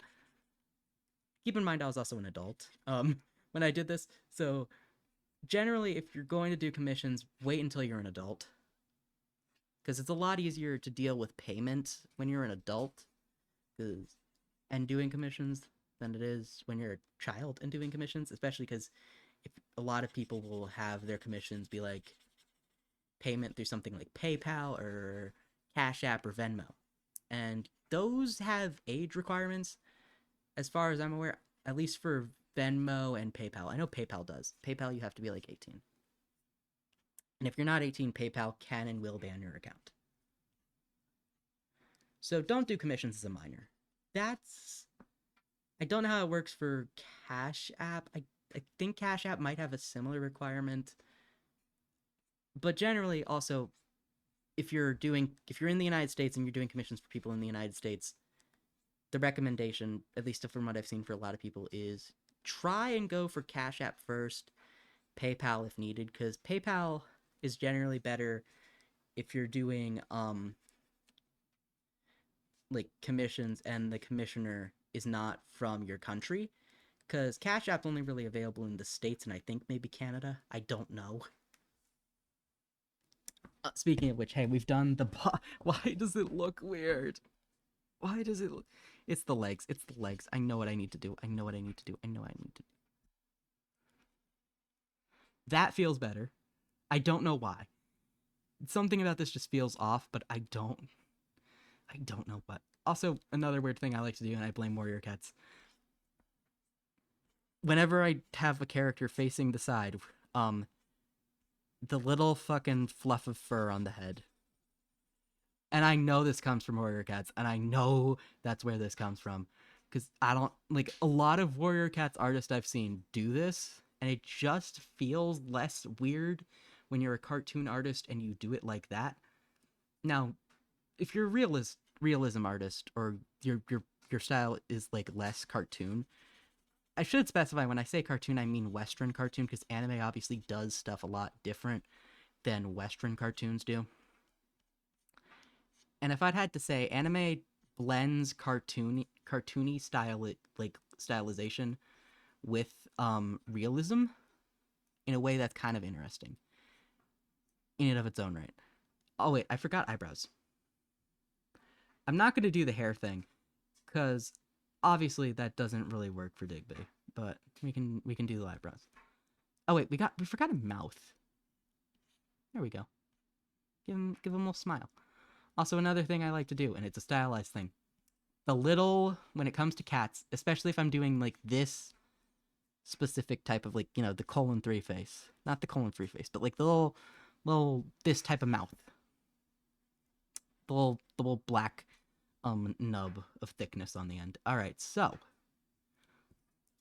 my hand is sweating. Oh god. So we're going to take a look at the Digby. Not that one. This one. You got to do the whiskers.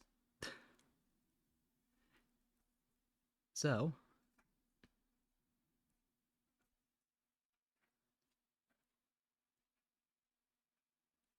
also another reason I don't do the whiskers is because that looks weird.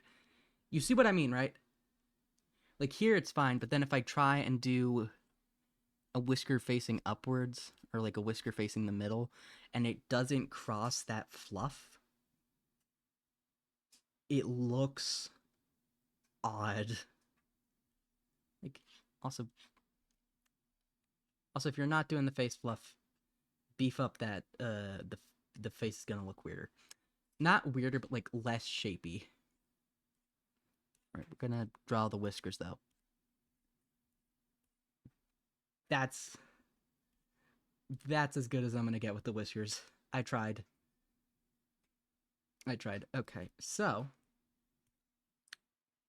now here's what we're gonna do. This is a This is a solid black cat, minus the visor is slightly different colored. I don't know if anyone notices this, but like, you see what I mean? And I don't know if that's a lighting thing because it's a 3D model. No, it isn't a lighting thing, because even from the head on, that's lighter than like even the ear or the body. So I think the way I'm gonna interpret that is like a face marking type dealio. But first, I'm going to... My hands are sweating. I'm gonna take a drink of water. God, it's getting late.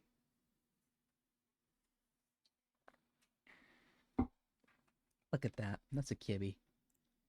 Wait, no, I didn't mean to hit the file button. No! Thankfully, that was not in my art program. Oh. One suggestion, or how is it going to host? It's okay to give suggestions. I don't know if that person is still here.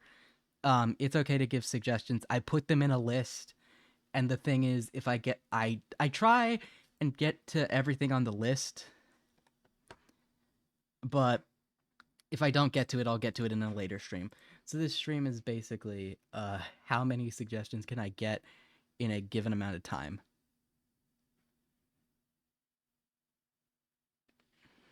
So we try on this. But yeah, so that's to answer the question with that. So we're going to color this bad boy, and I'm gonna do bright blue, and I know that's weird, and I've explained why I do it, because it's also just really easy to see when you're coloring in the lines versus when you're coloring out of the lines. And I know I shouldn't be caring as much, but I want to try and put a little bit more effort into this, these sketches, than I have done before. Not a whole lot more effort, because we're still not doing anything fancy, but just like a little bit more effort, because I don't know.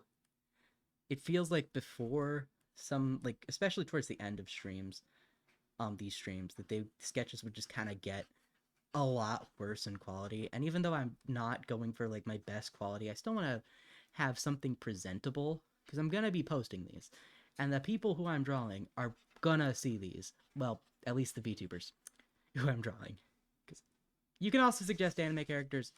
It'll still get posted. It just won't. I won't at anybody about it. So that's how the suggestion thing works, is you suggest and it'll be added to the list, and that list is what I pull from for these suggestion streams. And eventually I get to everyone on the list. That's what I like doing, is because these streams I go for multiple suggestions, and that's why they're sketches and they're not my best quality. There's no line art, there's no shading, because, well, okay, with Digby there's going to be shading because he glows, but that's not shading, it's just me adding a lighting effect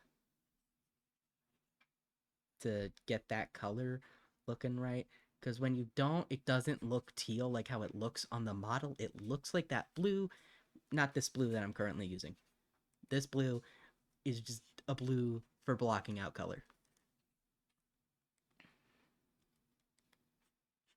So I do have some sketches from, I still have all the art I did from those older streams. And you can find the, I almost said backlog. That isn't wrong. The, what's it called? He has no thoughts inside that head, and honestly, I'm here for it. I too have no thoughts inside my head, Digby. Alright. The fur. Check. And then I grab the face, because the face is a little bit different colored. Wait, what? Does the body fur color just pull from the visor? Hold on. I'm okay, now I'm curious. It matches that better than it matches the outside part. And I don't know if it's because the outside part is like a mech suit, which it could be, but that also feels weird, and I'm not sure why. And it could be that I'm just not good at... No, yeah, that's... Okay. I am not overthinking this.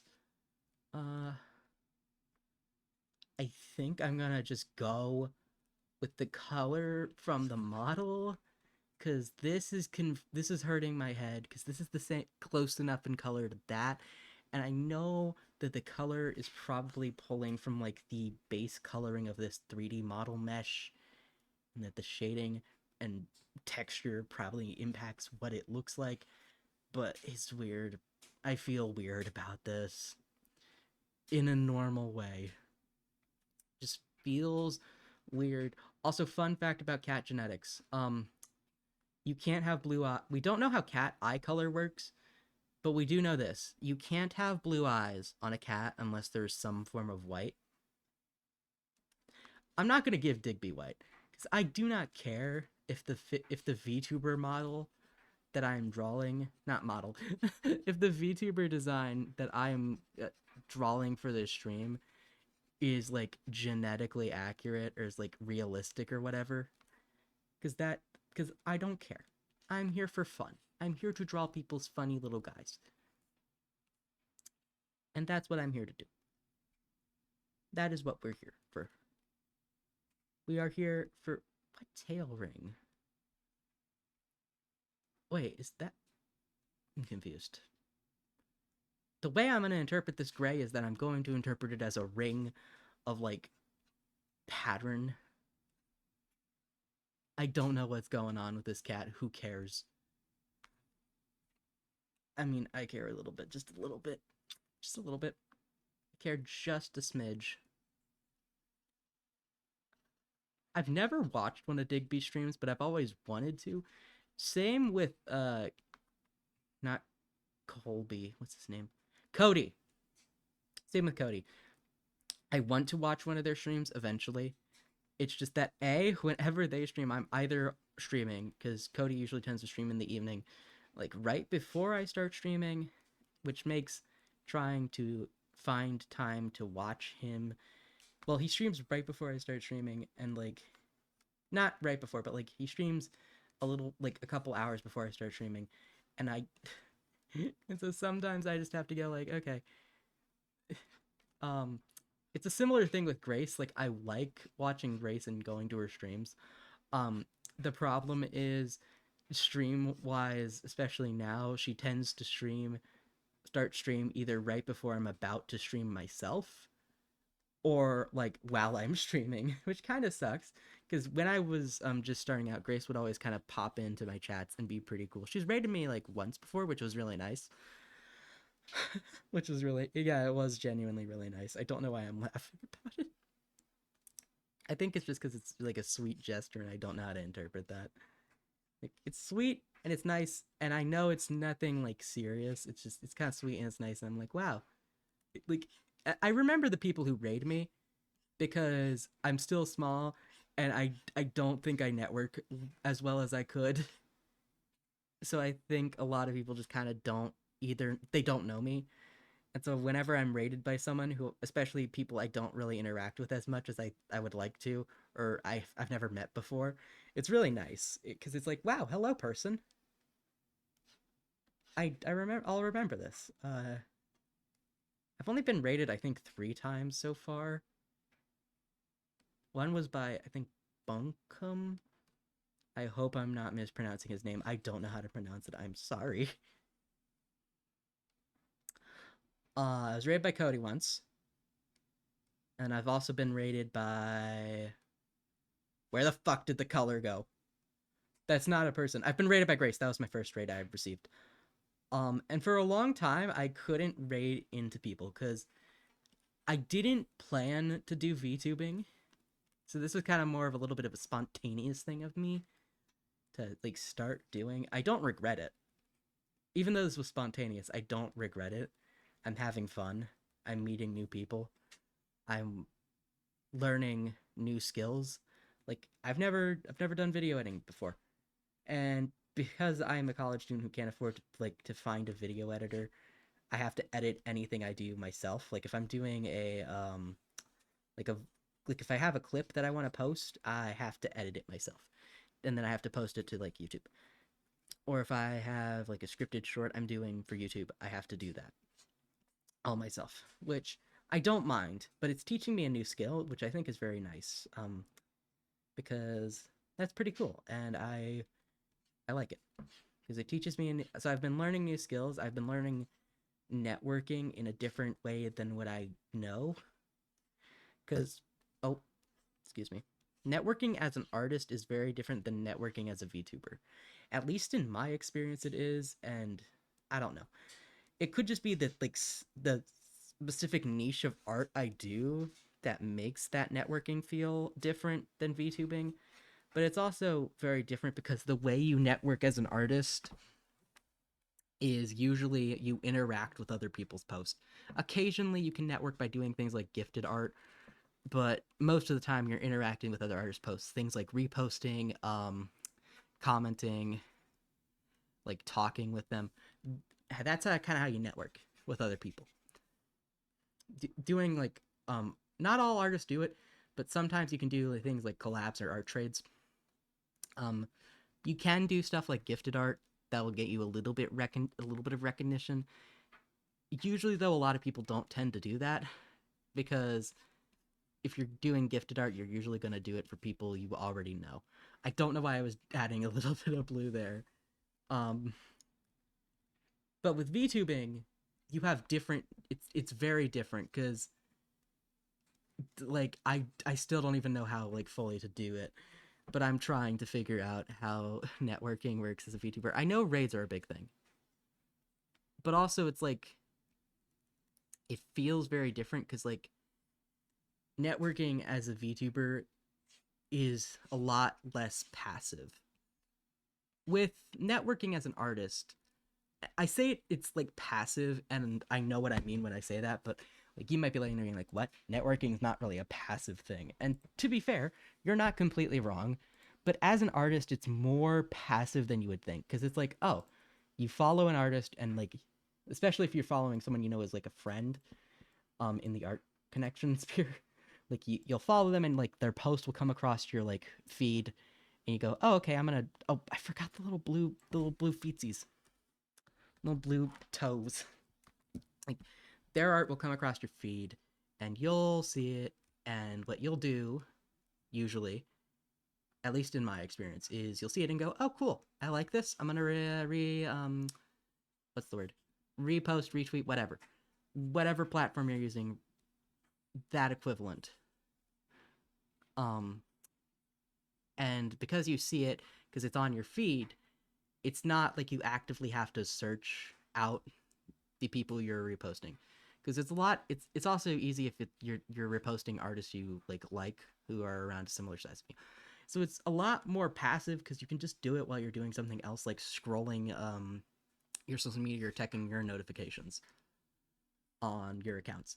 But with VTubing, it's a lot more active because you have to actually engage with those people in their chats, because most of the time you're not going to be like getting clicks and views and likes, not clicks and views and likes, like attention from doing things like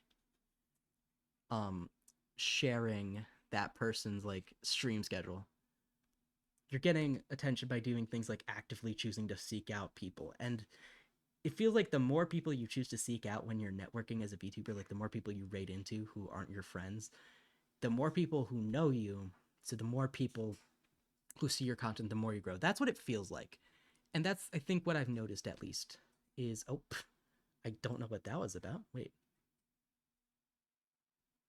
What the? Sorry. That is interesting.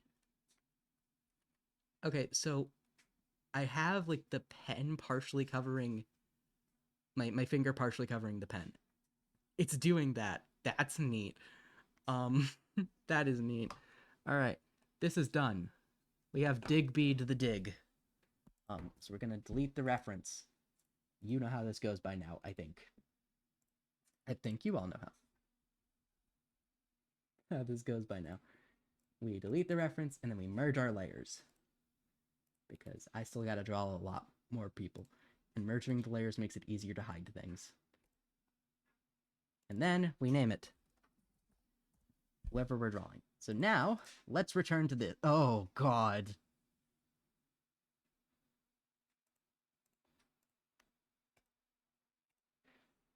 There's no saving that. All right, let's attempt this again. Oh dear lord, oh dear lord. Okay. I don't know if it's just like his design that's tripping me up, or if something about him just genuinely feels harder to draw. Okay, so we could chibiify him. I know I said I wouldn't draw full bodies, but it's a lot easier to chibiify someone when you draw like the circle and you draw a body. So, oops. I technically lied, but it's okay because it's not a full lie. It's just a slight lie.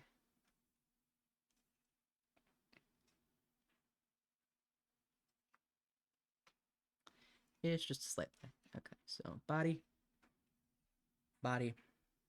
circle. Oh god, that is way too big. Oh my god, why is my pen lagging? Alright, and then... oh god, come on. Alright, and then we just draw the line for the back and body. And then we draw the head. And we chibi him. His ass will be cutified.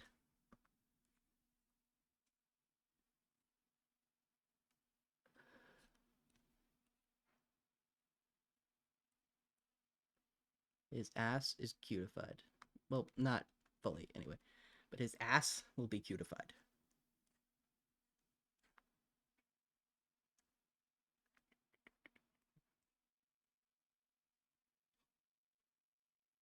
Okay. And then we draw the body. And because it's chibi, we can make it look tiny and cute. And so, we don't need to worry it too much about how weird it looks to give him shoulders. Or how his head looks, because the head shape of a chibi is really simple. And also, the legs are really simple. Just who needs feet? I mean, you need feet to move. But, like, who needs them? I know I said we wouldn't do full bodies. Oh my god, my fucking scroll wheel broke again. Oh, give it a moment. Give it a moment. Alright, we've been drawing for a while, chat. So, is Digby real? Yes, Digby real. So it is time for a break. So I'm going to stand up and stretch. I suggest you do the same.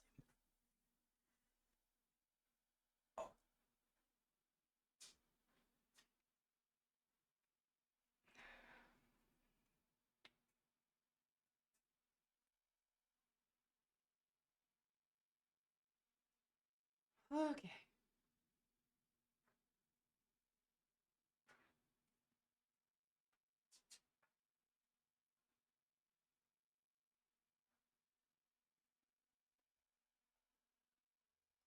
Okay, you don't realize how long you're sitting until you start feeling it. Why is my... Oh, hold on. Figured it out. There we go. Until you're sitting. You don't know how long you've been sitting until you're sitting. Wait. Okay. My brain works. Only part of the time. But it's okay. So, then, we do this.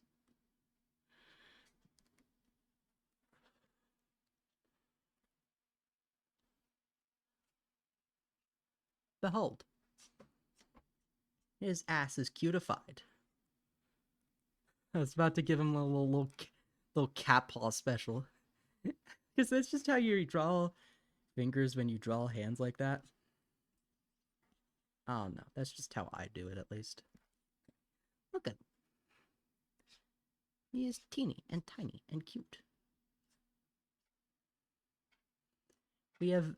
I almost said babyified. That's... Nope. He's still very much whatever age he is. And we don't have to really draw the hand on this side. You can just do that.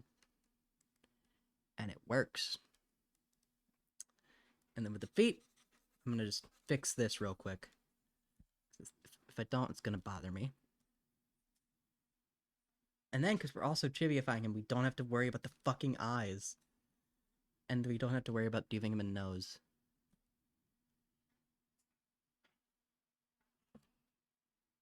He can be smiling. He can be smiling. Look at that. Look at that. We've solved our problems, chat. And we can just give him a little triangle nose. And I know the eyes look soulless right now. But if you will give me a few, we can soul up those eyes. Trust me, they get less soulless. Ta-da! Look. Look how cute. We're not even done. We've just cutified his ass. Send him to the chamber. Look at him, he's so teeny. He's so tiny. See, chat. I have solved my problems. And we just do the little hair. And we can simplify it, because he's chibi.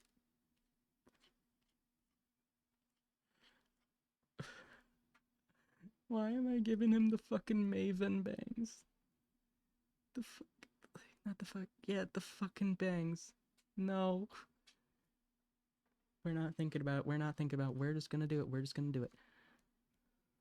Oh wait, we can give him little dot eyebrows. I think I've just made him an Animal Crossing villager. But it's okay, because look at that face. He is so cute.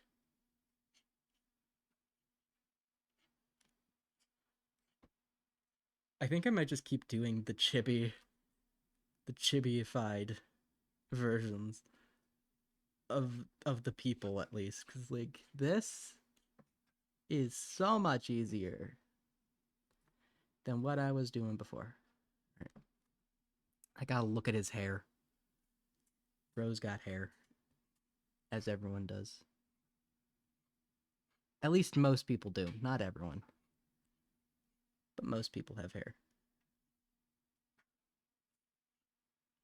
Give him a little bit of the. I almost called the old Sunday special. That's not that. What even would that be?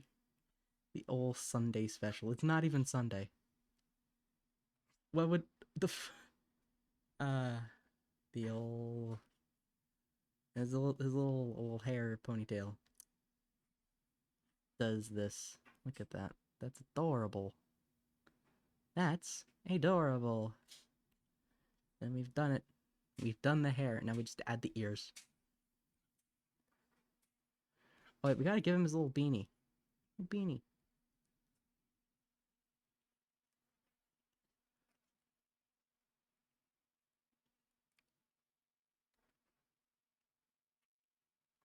We gotta give him his little beanie, guys.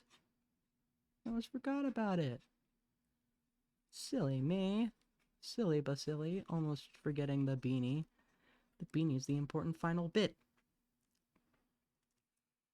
Okay, so now I gotta look at how the kind of looks a little bit like a kiss, like a Hershey's Kiss. Like you see what I'm saying, right, chat? Right? Yeah, yeah, I know what I mean. And then we just give him a little beanie, little beanie. This just looks like an Animal Crossing character.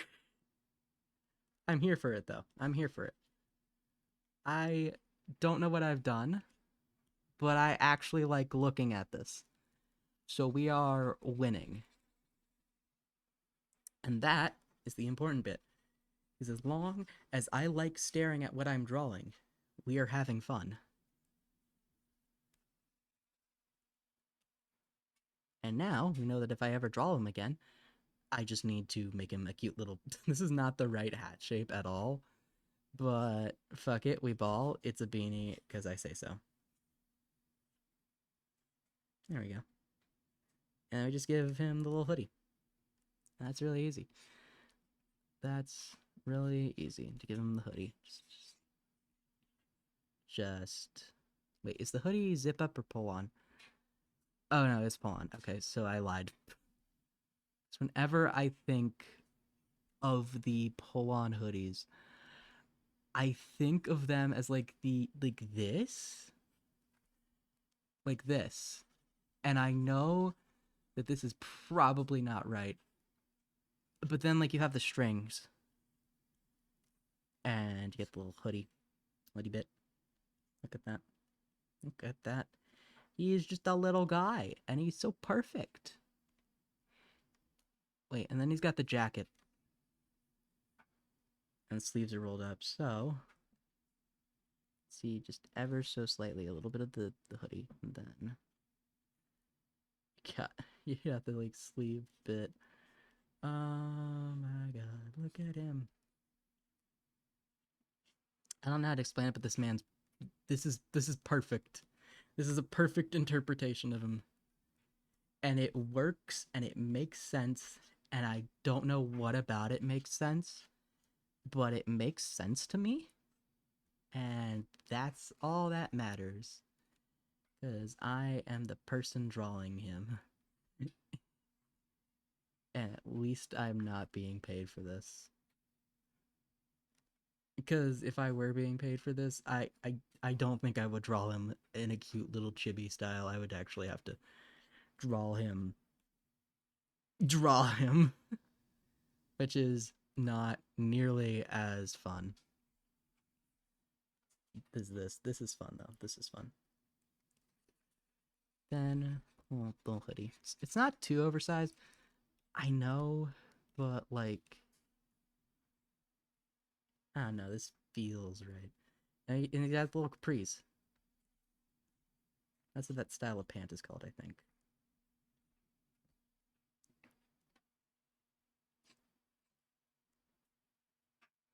And he's got the little shoes. And we just do this.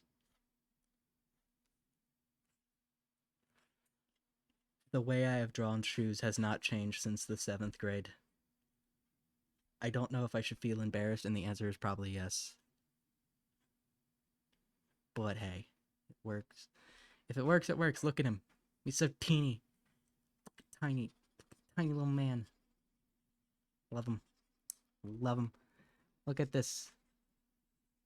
This is peak. Peak art.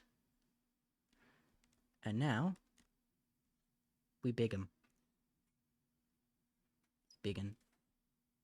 We have bigged his ass. He is big. He is big man. Now we color him. And at this point, I've lost all my will to care. So we're just gonna do this. Because it is getting late. And I would like to end stream before 2 a.m. So I want to get through at least one more person, though. I want to try at least get through one more person. Not person, like one more suggestion. And then we just draw the little... Okay, we got the skin. Wait, I can just grab the hair from here. Come here. And then... hair is also the same color as the ears, I think. Yeah. At this point, I've given up on trying to color nicely because this dude took me way longer than he should have. Because I just could not get him to look normal when I drew him. Look normal. Look okay when I drew him normally. So we're just saying fuck it, we ball. That is the vibes today. Is it gonna be the vibes forever? Probably not. Probably not. But it's the vibes for today.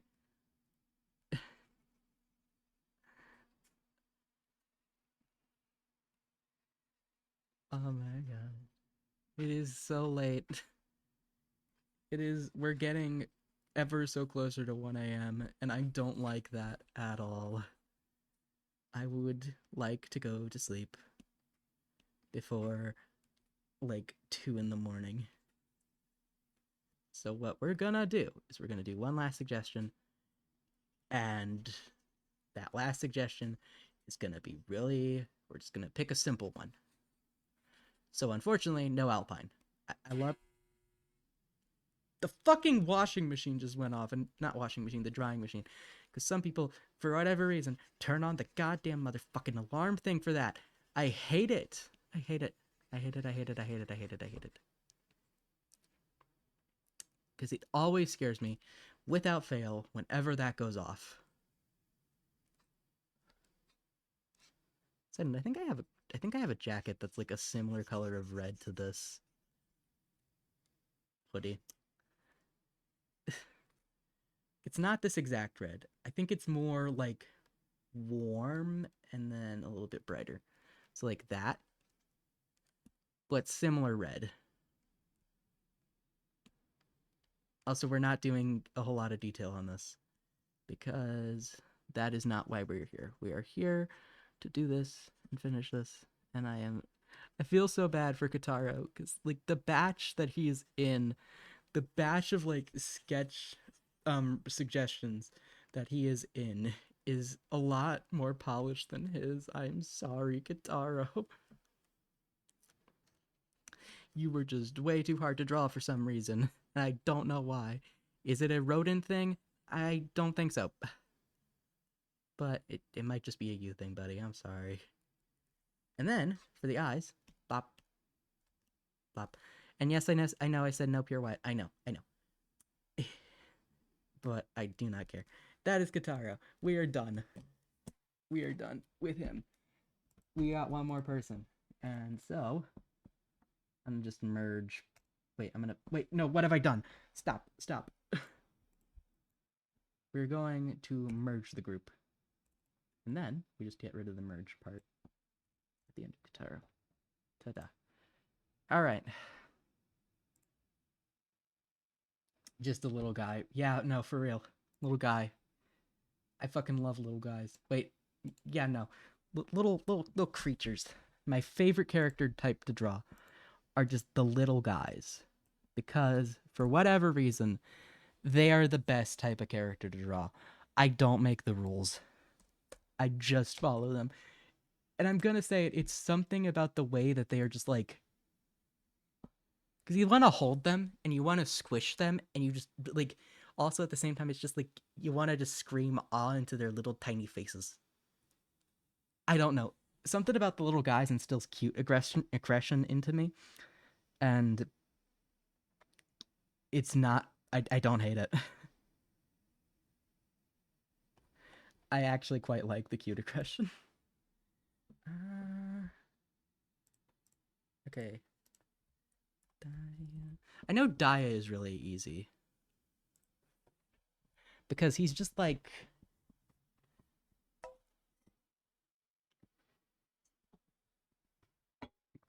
He's... Other than like the coat, he's really plain. I don't mean that in the bad way. I'm just... Like, I mean it in like a very... Wait, what? Oh, that's adorable fan art. I'm sorry, I'm trying to find his reference, and the first thing I see, other than like the announcement of like his affiliate anniversary stream, is this cute ass fan art by Y Yakalope, and it's this adorable little fucking Milo, like not Milo Pony, but like pony fan art, and it's adorable. Oh my god. Wait, we can turn him into a cat. Oh. Because I've drawn this man before. We can just catify him. We can catify him, chat. Because that's just a normal Tuesday. Copy. Copy image. We turn him into a cat. Not a cat boy. It makes you want to bully them. Affectionate. Yeah. Spoken very truly. We can turn him into a cat. Because I've drawn him before. I've posted that as well. I've drawn him before. I've drawn this man before. Although, to be fair, the reference image I was using for that was a bit terrible. We are going to catify him. We are turning this man into a cat. Why? I said so.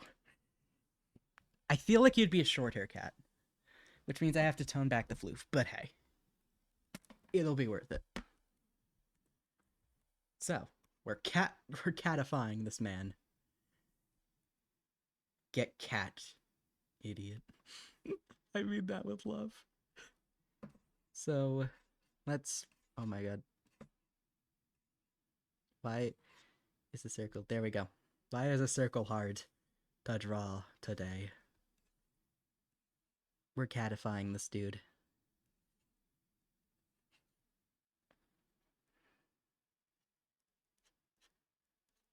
No, I'm doing the thing. I was doing the thing that I usually do when I draw cats, like when I'm doing the actual sketch, where I'll draw the limbs. I mean, I could actually do that here and just erase the guidelines. Why does this look ponied? Oh, I don't like that. Okay. What if I think it's the angle, actually. Let me do this. Oh god, everything is lagging. Wait. Checking. Okay, nothing's happening on Twitch. Good. That's a good thing. Because it means that my lag is just my PC being shit. which is actually kind of good. Not the PC. It's not even a PC, it's a laptop. And like I love my laptop. I got this in late 2021 and I got it through my high school. And because my high school was a fancy high school, not fancy, like the high school I went for the last 2 years was technically not a high school, but it was like you would get your high school diploma from your high school, but you would also get this certificate of like, hey Ray, you came to our school and you did a program like from the school. I don't know how to explain it. Okay, so actually I have words to explain it now that I think about it. So it was a career tech center. Um and so what you would do is you would go to um that school, and half of your day you would be doing all the academic stuff you needed to get the credits to graduate, right? Yeah. So, and then the other half of the day you would be doing a lab of your choice. I chose their biology one. It wasn't called biology, it was called something similar enough but different. I'm not, because I feel like if I said the specific, that would narrow down what high school I went to for the last 2 years of my education, and I'm not taking that risk. Um, but so they would give you laptops, and now not every year would these students get to keep these laptops, but for my class of 2023, I will say the year I graduated because it doesn't really matter, because like a lot of people graduated in 2023 from high school. The odds of you figuring out where I went to high school from that specifically um are I don't think they're standard enough, especially because I haven't mentioned the state I live in. So there's also that, because without the state I think it's a lot harder to figure out. So there's that too. So yeah, I said I was gonna draw him short here. Why have I done this? Well, wait, if he's based on like not diamonds, but if he's kind of like inspired a little bit by diamonds, what have I done? Wait, I associate diamonds with luxury. We can make him a long-haired cat. I'm not making him like one of those ugly ass fucking breeds though. Like I'm not making him a Persian because aside from the fact that Persians are just straight up fucking ugly, that is, I have issues with a lot of like designer breeds, especially when it comes to like cats and dogs. It's because like here's the thing. I am of the proponent that if you're gonna breed an animal, breed it for a purpose. Like if you're gonna breed a dog, breed it for a specific purpose, like service dog, working dog, that type of thing. Don't and its purpose cannot be luxury. And I know a lot of dog breeds didn't start out as like luxury dog breeds or like, just for cuteness. I know there's like some practicality to like a lot of the dog breeds with like health issues. I know. And obviously when you're breeding an animal, there's there's still like a very genetic risk because some breeds are also prone to certain things based on stuff like size.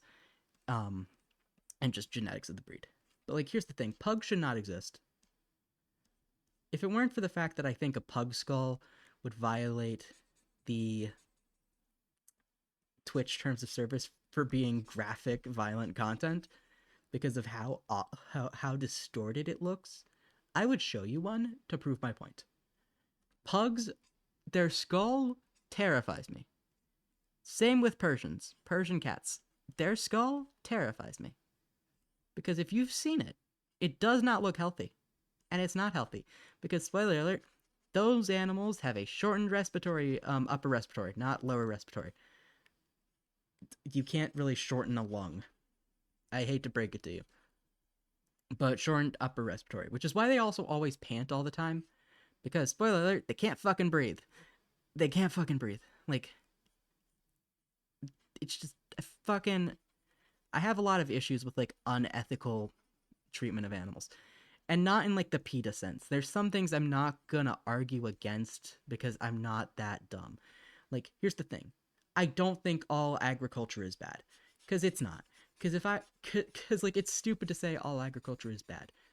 It's not wrong though to say that there are some problems with the way we do farming, agriculture, especially when you're talking about corporate farming, like farms that are run by corporate entities like Tyson Nuggets. Now here's the thing. I understand also that there's a lot of ethical reasons why people can't eat vegan. I'm not going to try and push you that, because that should be your choice. That should be your business. And plus, trying to eat something like vegan is expensive. And then there's also the health risk of, cutting out very important nutrients. Veganism is not for everybody, and anyone who tries to tell you that veganism is for everybody is full of shit. Because in order to say veganism is for everybody, you kind of have to ignore people with disabilities, and you kind of have to ignore people who can't really afford vegan stuff, because a lot of vegan stuff is expensive. And also there's the fact that that I don't know, it's my feelings about agriculture are complicated. But here's the thing. I generally care a lot about animals. I've cared a lot about animals since I was little. And that's just a me thing, I think. But so especially things certain dog breeds and certain cat breeds. And a lot of people might think about that and go, "Why are you against these things?" And here's the thing, cuz some of those just are bred for aesthetics. I'm going to get into a specific cat breed example. Scottish Folds. You've seen a Scottish Fold. I'm going to bet you. The cute little cats with the floppy ears. Wrong.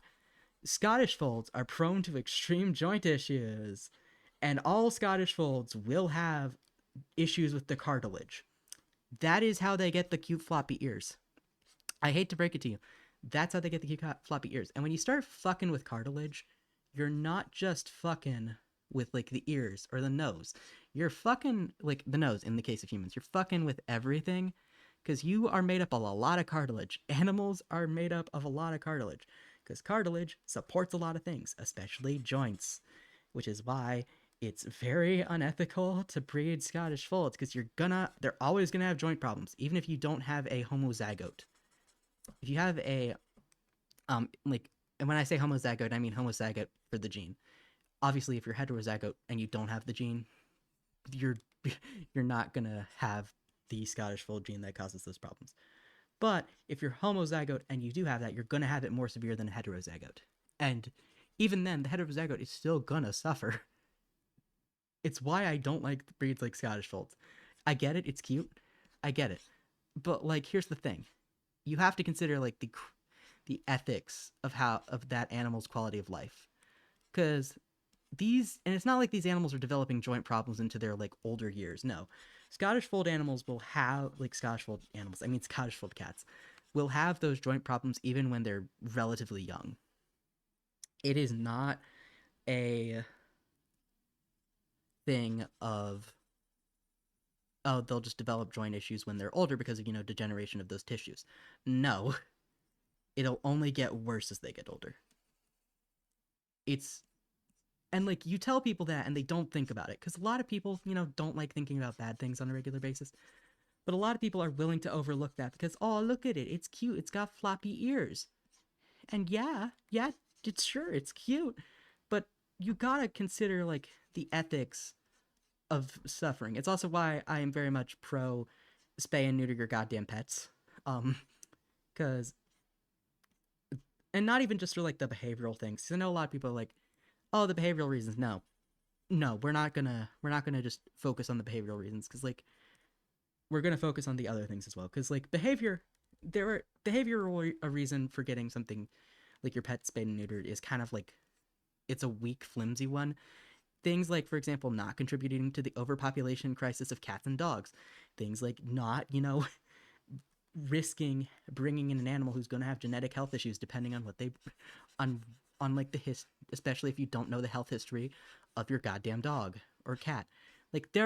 And now, to be fair, I'm gonna say this because me being pro spay and neuter your goddamn pets is gonna be what about certain cases? And I'm not against people who don't get their pets spayed and neutered because you can never judge someone for their reasons, especially because in certain cases there are reasons. I saw from a 2021 study, they looked at like 35 different dog breeds, and there were two, and for the most part it was left up to like your choice of spay and neuter your pets. um but there were two specific cases where, based on the scientific evidence, that you should leave those dogs intact, and that was, I think, female golden retrievers and then male Doberman pinchers. So obvious, and that was because, spaying neutering increased certain health risk in those animals that were more detrimental than just leaving the animal unspayed slash intact. That's the term. Like, that's the term. I think I've drawn a dog by accident. Like, and obviously, a lot of the knowledge I have comes from lived experience and just a lot of a god forbid knowledge of animals and like care, I guess, if you will, for animals. And it comes from a place of like well-meaning. And I don't mean to be a Debbie Downer. I don't mean to be like a, someone who's upset and complaining about things and being upset. I don't and I don't mean to make people sad, because I know I'm talking about something that's kind of a bummer.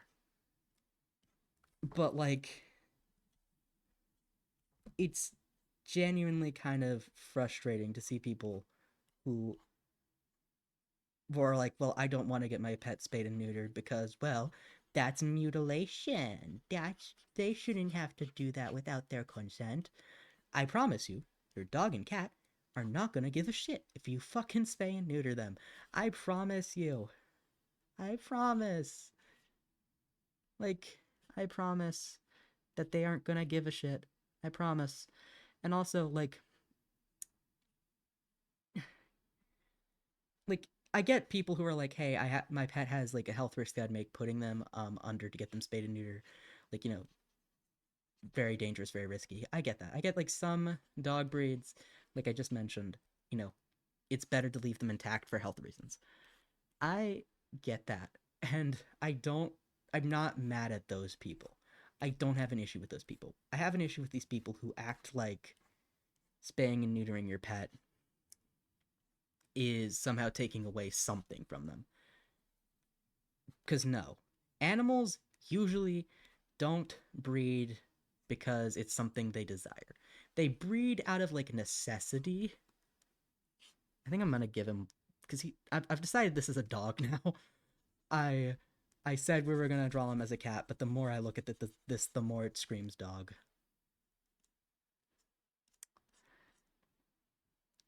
I don't mean to be a Debbie Downer. I don't.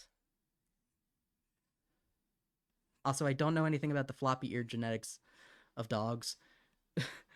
I was a lot of my knowledge on like specific breed related issues is focused on cats, because I I'm more of a cat person. I don't hate dogs. I don't hate them at all. I just I've never owned a dog. I've never grown up around dogs, so I don't favor them. I understand why people like them though. They're fucking cute. Have you seen a dog? Dogs are cute. Dogs are adorable. Like, I don't know if you've seen a dog recently. I'm willing to bet you probably have. They're adorable. I cannot I cannot look at a dog and be mad, because they're just so cute. They're just little guys. They're little guys. Little guys. And that makes them precious and adorable little things. All right. Now we're going to add a little collar, because I think that'd be cute.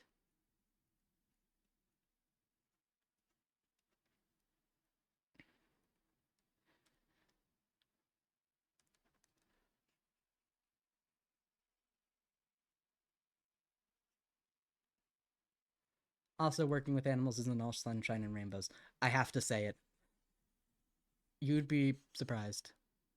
A lot of people have this like idea that, oh, it's working with kittens and puppies. No, It's not.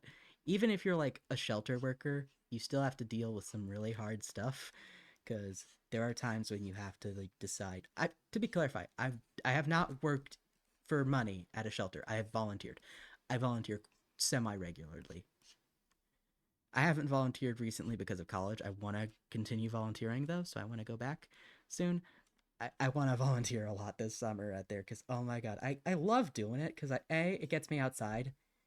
I get to see cute cats, and B, it's there's something really rewarding about coming and after a little bit of time has passed, like maybe a week or a few days, seeing like some animals have gotten adopted.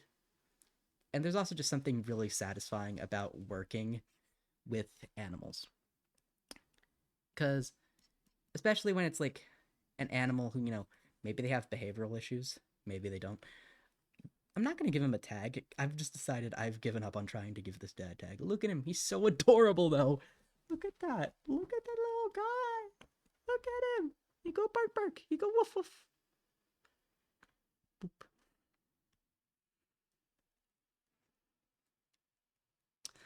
Like, volunteer at your local animal shelter. If you're going to do a good thing and you want to do a good thing and you want to volunteer at your local animal shelter. That is my life advice. You will not regret it. It's a good way to spend your time. It's weird, it's rewarding, and a lot of shelters do need it, especially right now. So right now, at least in the northern hemisphere, we're getting into those summer months, and summer months mean kitten season. If you don't know what kitten season is, basically all the stray and feral cats outside who are not fixed end up, having babies. Because surprise, when you leave an animal outside, they tend to naturally go for survival instinct of I gotta reproduce because that is how we survive as a species. And so a lot of kittens will come into shelters and they tend to have a very big issue with getting overcrowded at that time of year. So even if you don't volunteer, do something like foster. You can foster out of like bathrooms.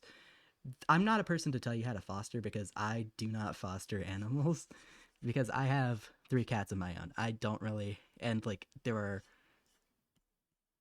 trying to figure out how many people live in my house. 7 people in my house. Because that's counting my siblings, my mom, my grandma, and then my mom's boyfriend. So yeah, 7 people in my house. Which is also why I usually tend to stream at night or during the weekdays when people are at like school or work.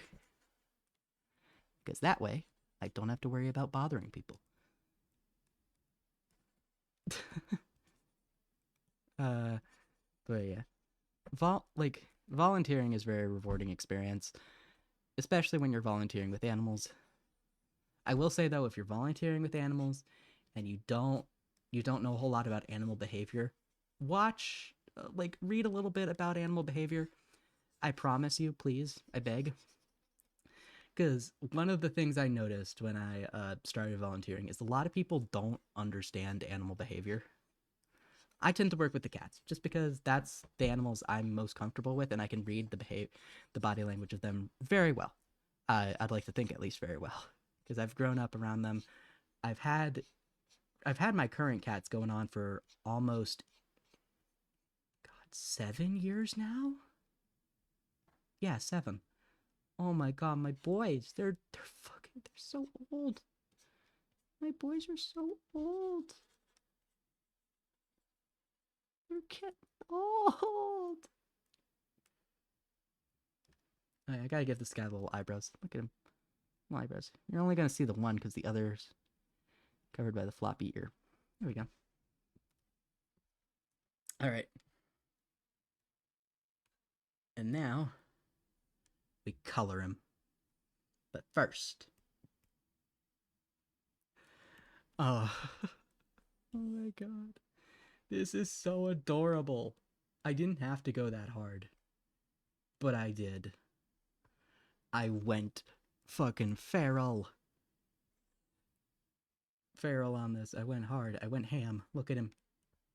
That's a dog. That's a peak dog. Look at him. Perfect. Perfection. Oh my god, look at him. He's so adorable.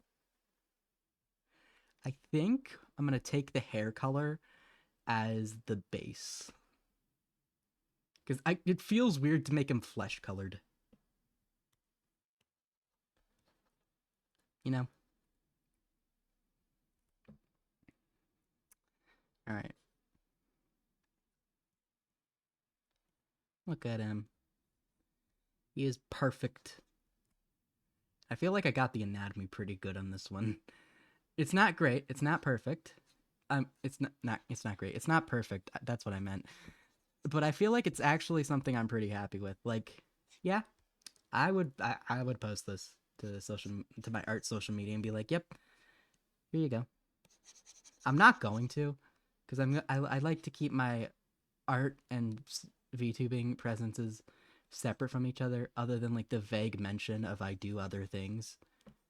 Because if I just say I have an art social media, you can't find it.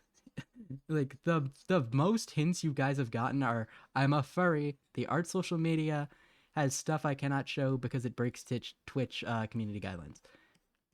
That's all you know, and good luck figuring out from the thousands of people who do furry art and or post stuff that would break Twitch TOS who I am.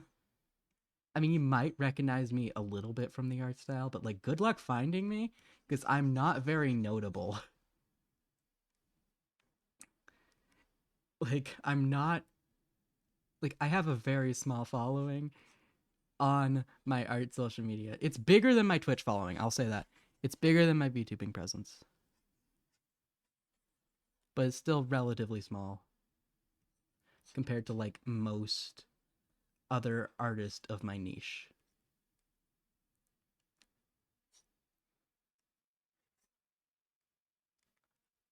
But hey, it's it's still bigger than my Twitch presence. I've had it longer than my Twitch presence, but it's still bigger than my Twitch presence. So that's funny. It's funny when I think about it, like when I don't think about it too hard. Because when I think about it too hard, I'm like, well, of course your art social media presence has a bigger like following than your Twitch social media presence. Of course that would be the situation because you know, I've had my art social media since early 2023. Um I've only been Twitch not Twitch VTubing since what's it called?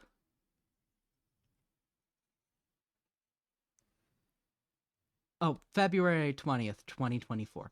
Because that was when I did my first test stream to make sure shit was working. And I remember because the VOD, I didn't have VOD set up correctly.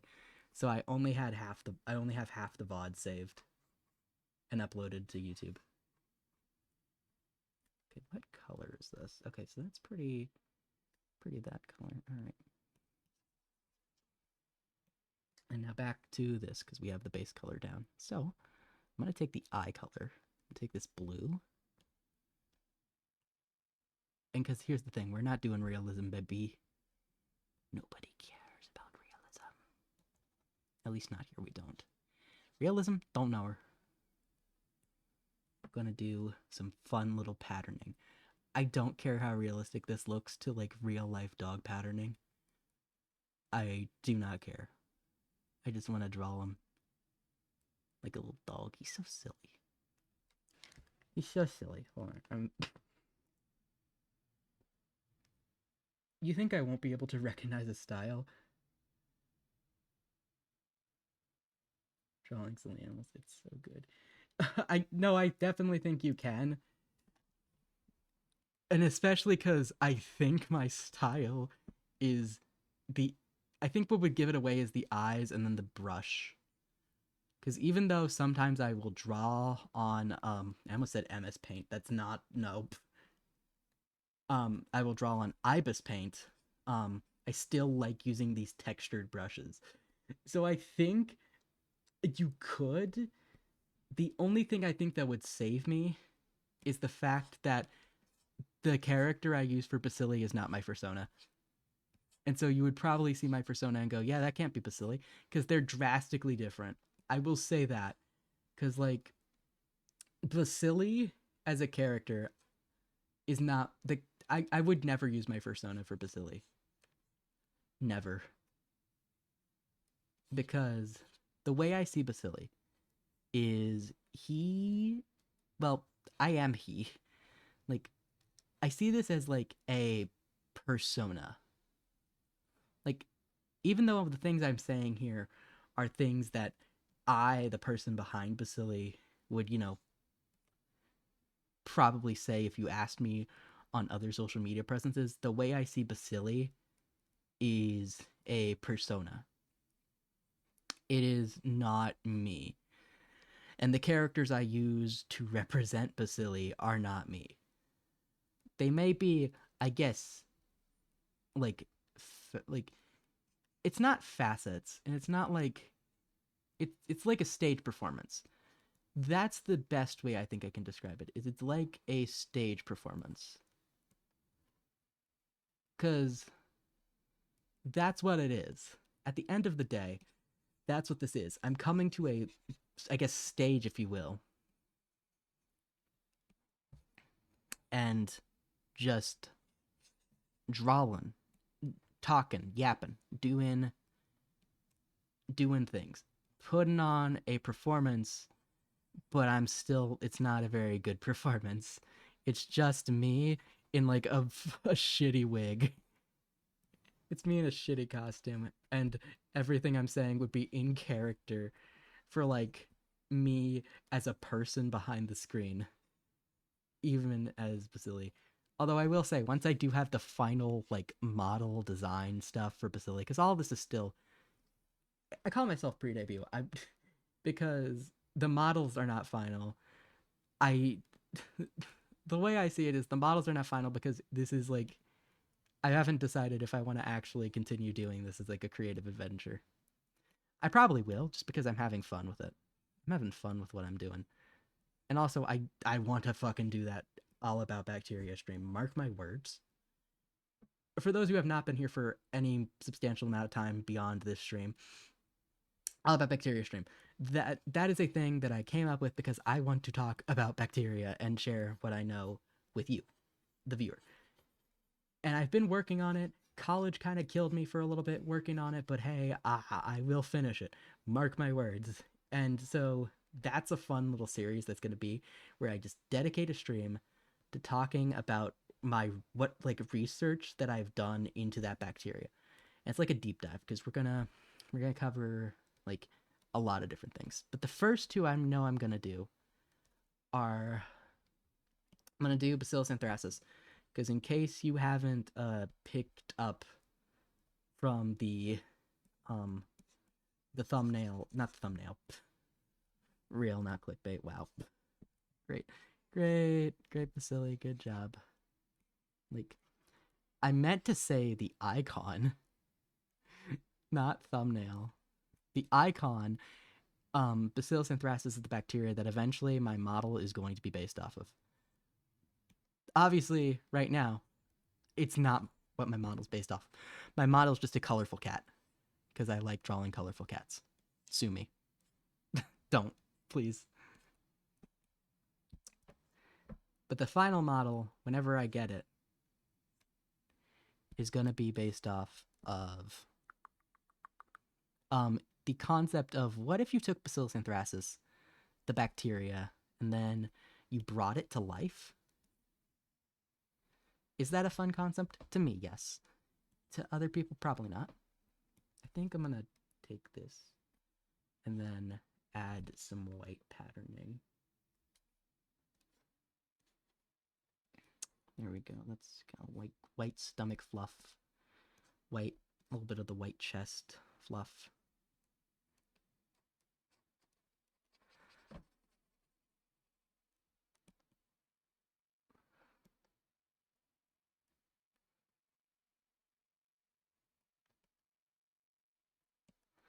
White chest fluff. Gonna give it a little white paws. You know, this is not pure white, and that's intentional. but it's still kind of close enough. Lighter patches. That's what these are. Wait, I can give him the little white inside thighs. I could do that.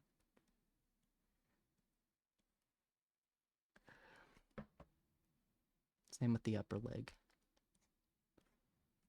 And then I mean, I'm gonna keep the paw white. I'm gonna just cut it down back a little. And then same here. He can have little boots. This makes me feel even worse about Kataro. Because his is just, yep. Oh wait, I can give him the flesh-colored nose. And that actually doesn't look awful. I don't hate that. I do not hate that at all. Actually, not too bad. The weather outside my house is starting to get concerning. Not too concerning, but it's fucking storming. And I hope that there is no tornadoes. Because that happened yesterday almost. No, my house was not hit. I am fine. But there was a tornado near my area where I inhabit. And that was a little scary. Not gonna lie. It's not like it wasn't a big tornado or anything, but it's still always really kind of fucking scary whenever you're vibing, and then like it's like, hello, I will be coming to your nearby vicinity. And I've lived through many a tornado because just the area I live in is prone to those. But even now, it's still concerning in the like way of like, oh great, am I gonna die today? Like, I don't think it'll never not be concerning. But I think it's like, it's on a scale of like 1 to 10 in terms of like things that I like fear, it's very minimal. And I think that's just because I've gotten used to it at this point. Because it's like, after you live in an area that experiences tornadoes consistently for a short amount, like not short, a prolonged amount of time, you kind of get used to it. Like, oh yeah, that's a tornado siren. What's the strength of it? Oh, it's weak. I don't give a shit. Call me when it gets to my nearby vicinity. That's what it is. That's what it is like. It's a weird experience, but that's what it's like.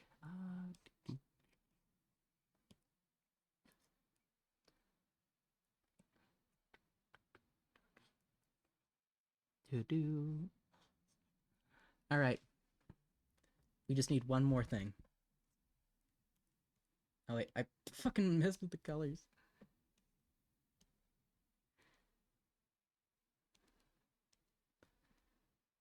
Look at him. He's so teeny. He's so teeny tiny. All right. It is like 1:19 in the morning. So,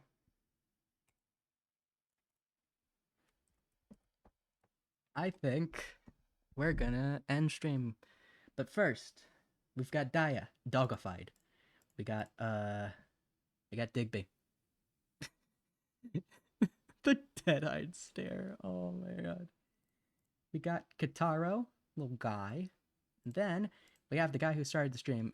Not started the stream, but the guy I started drawing stream with, Gotcha. I don't know how if you pronounce the S, so I just keep saying Gotcha because that's what it's the closest in spelling to. And that's all we've done today. There will be another one. Mark my words. You did good today. Thank you. Wait. It wasn't that difficult to find.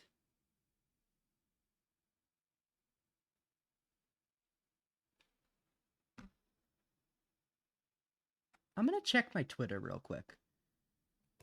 Because that kind of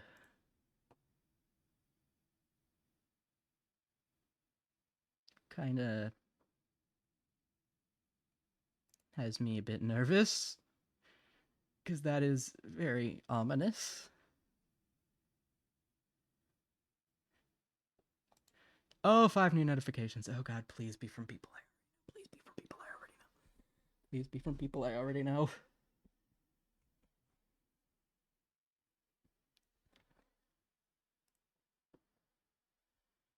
Okay. Okay.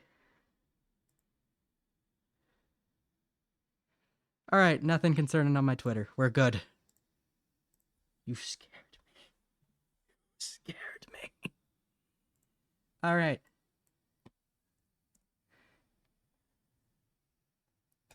Tomorrow, 10:30 a.m. We are doing Stardew Valley.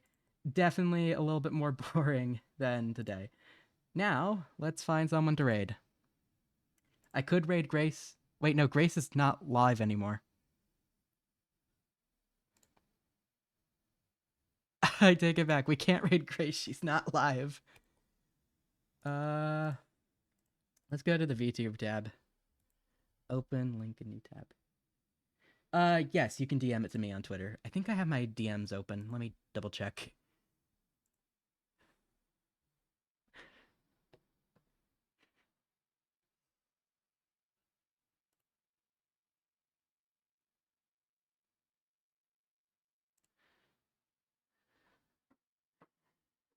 Privacy and safety.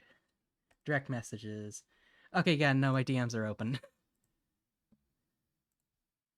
Alright, who is VTubing? Who is live right now?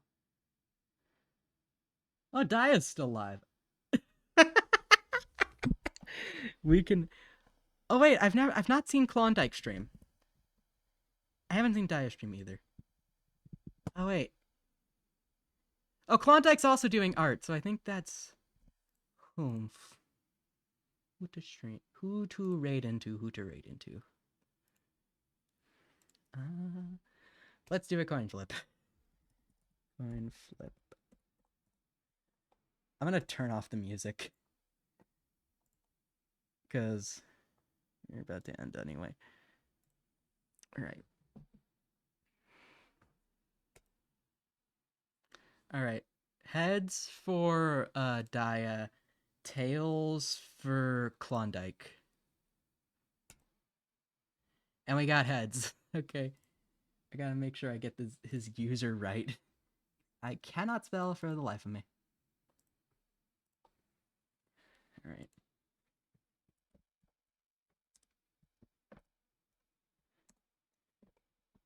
Okay. It is nighttime, chat. You know what that means. I'm gonna save my stuff real quick. Where is it?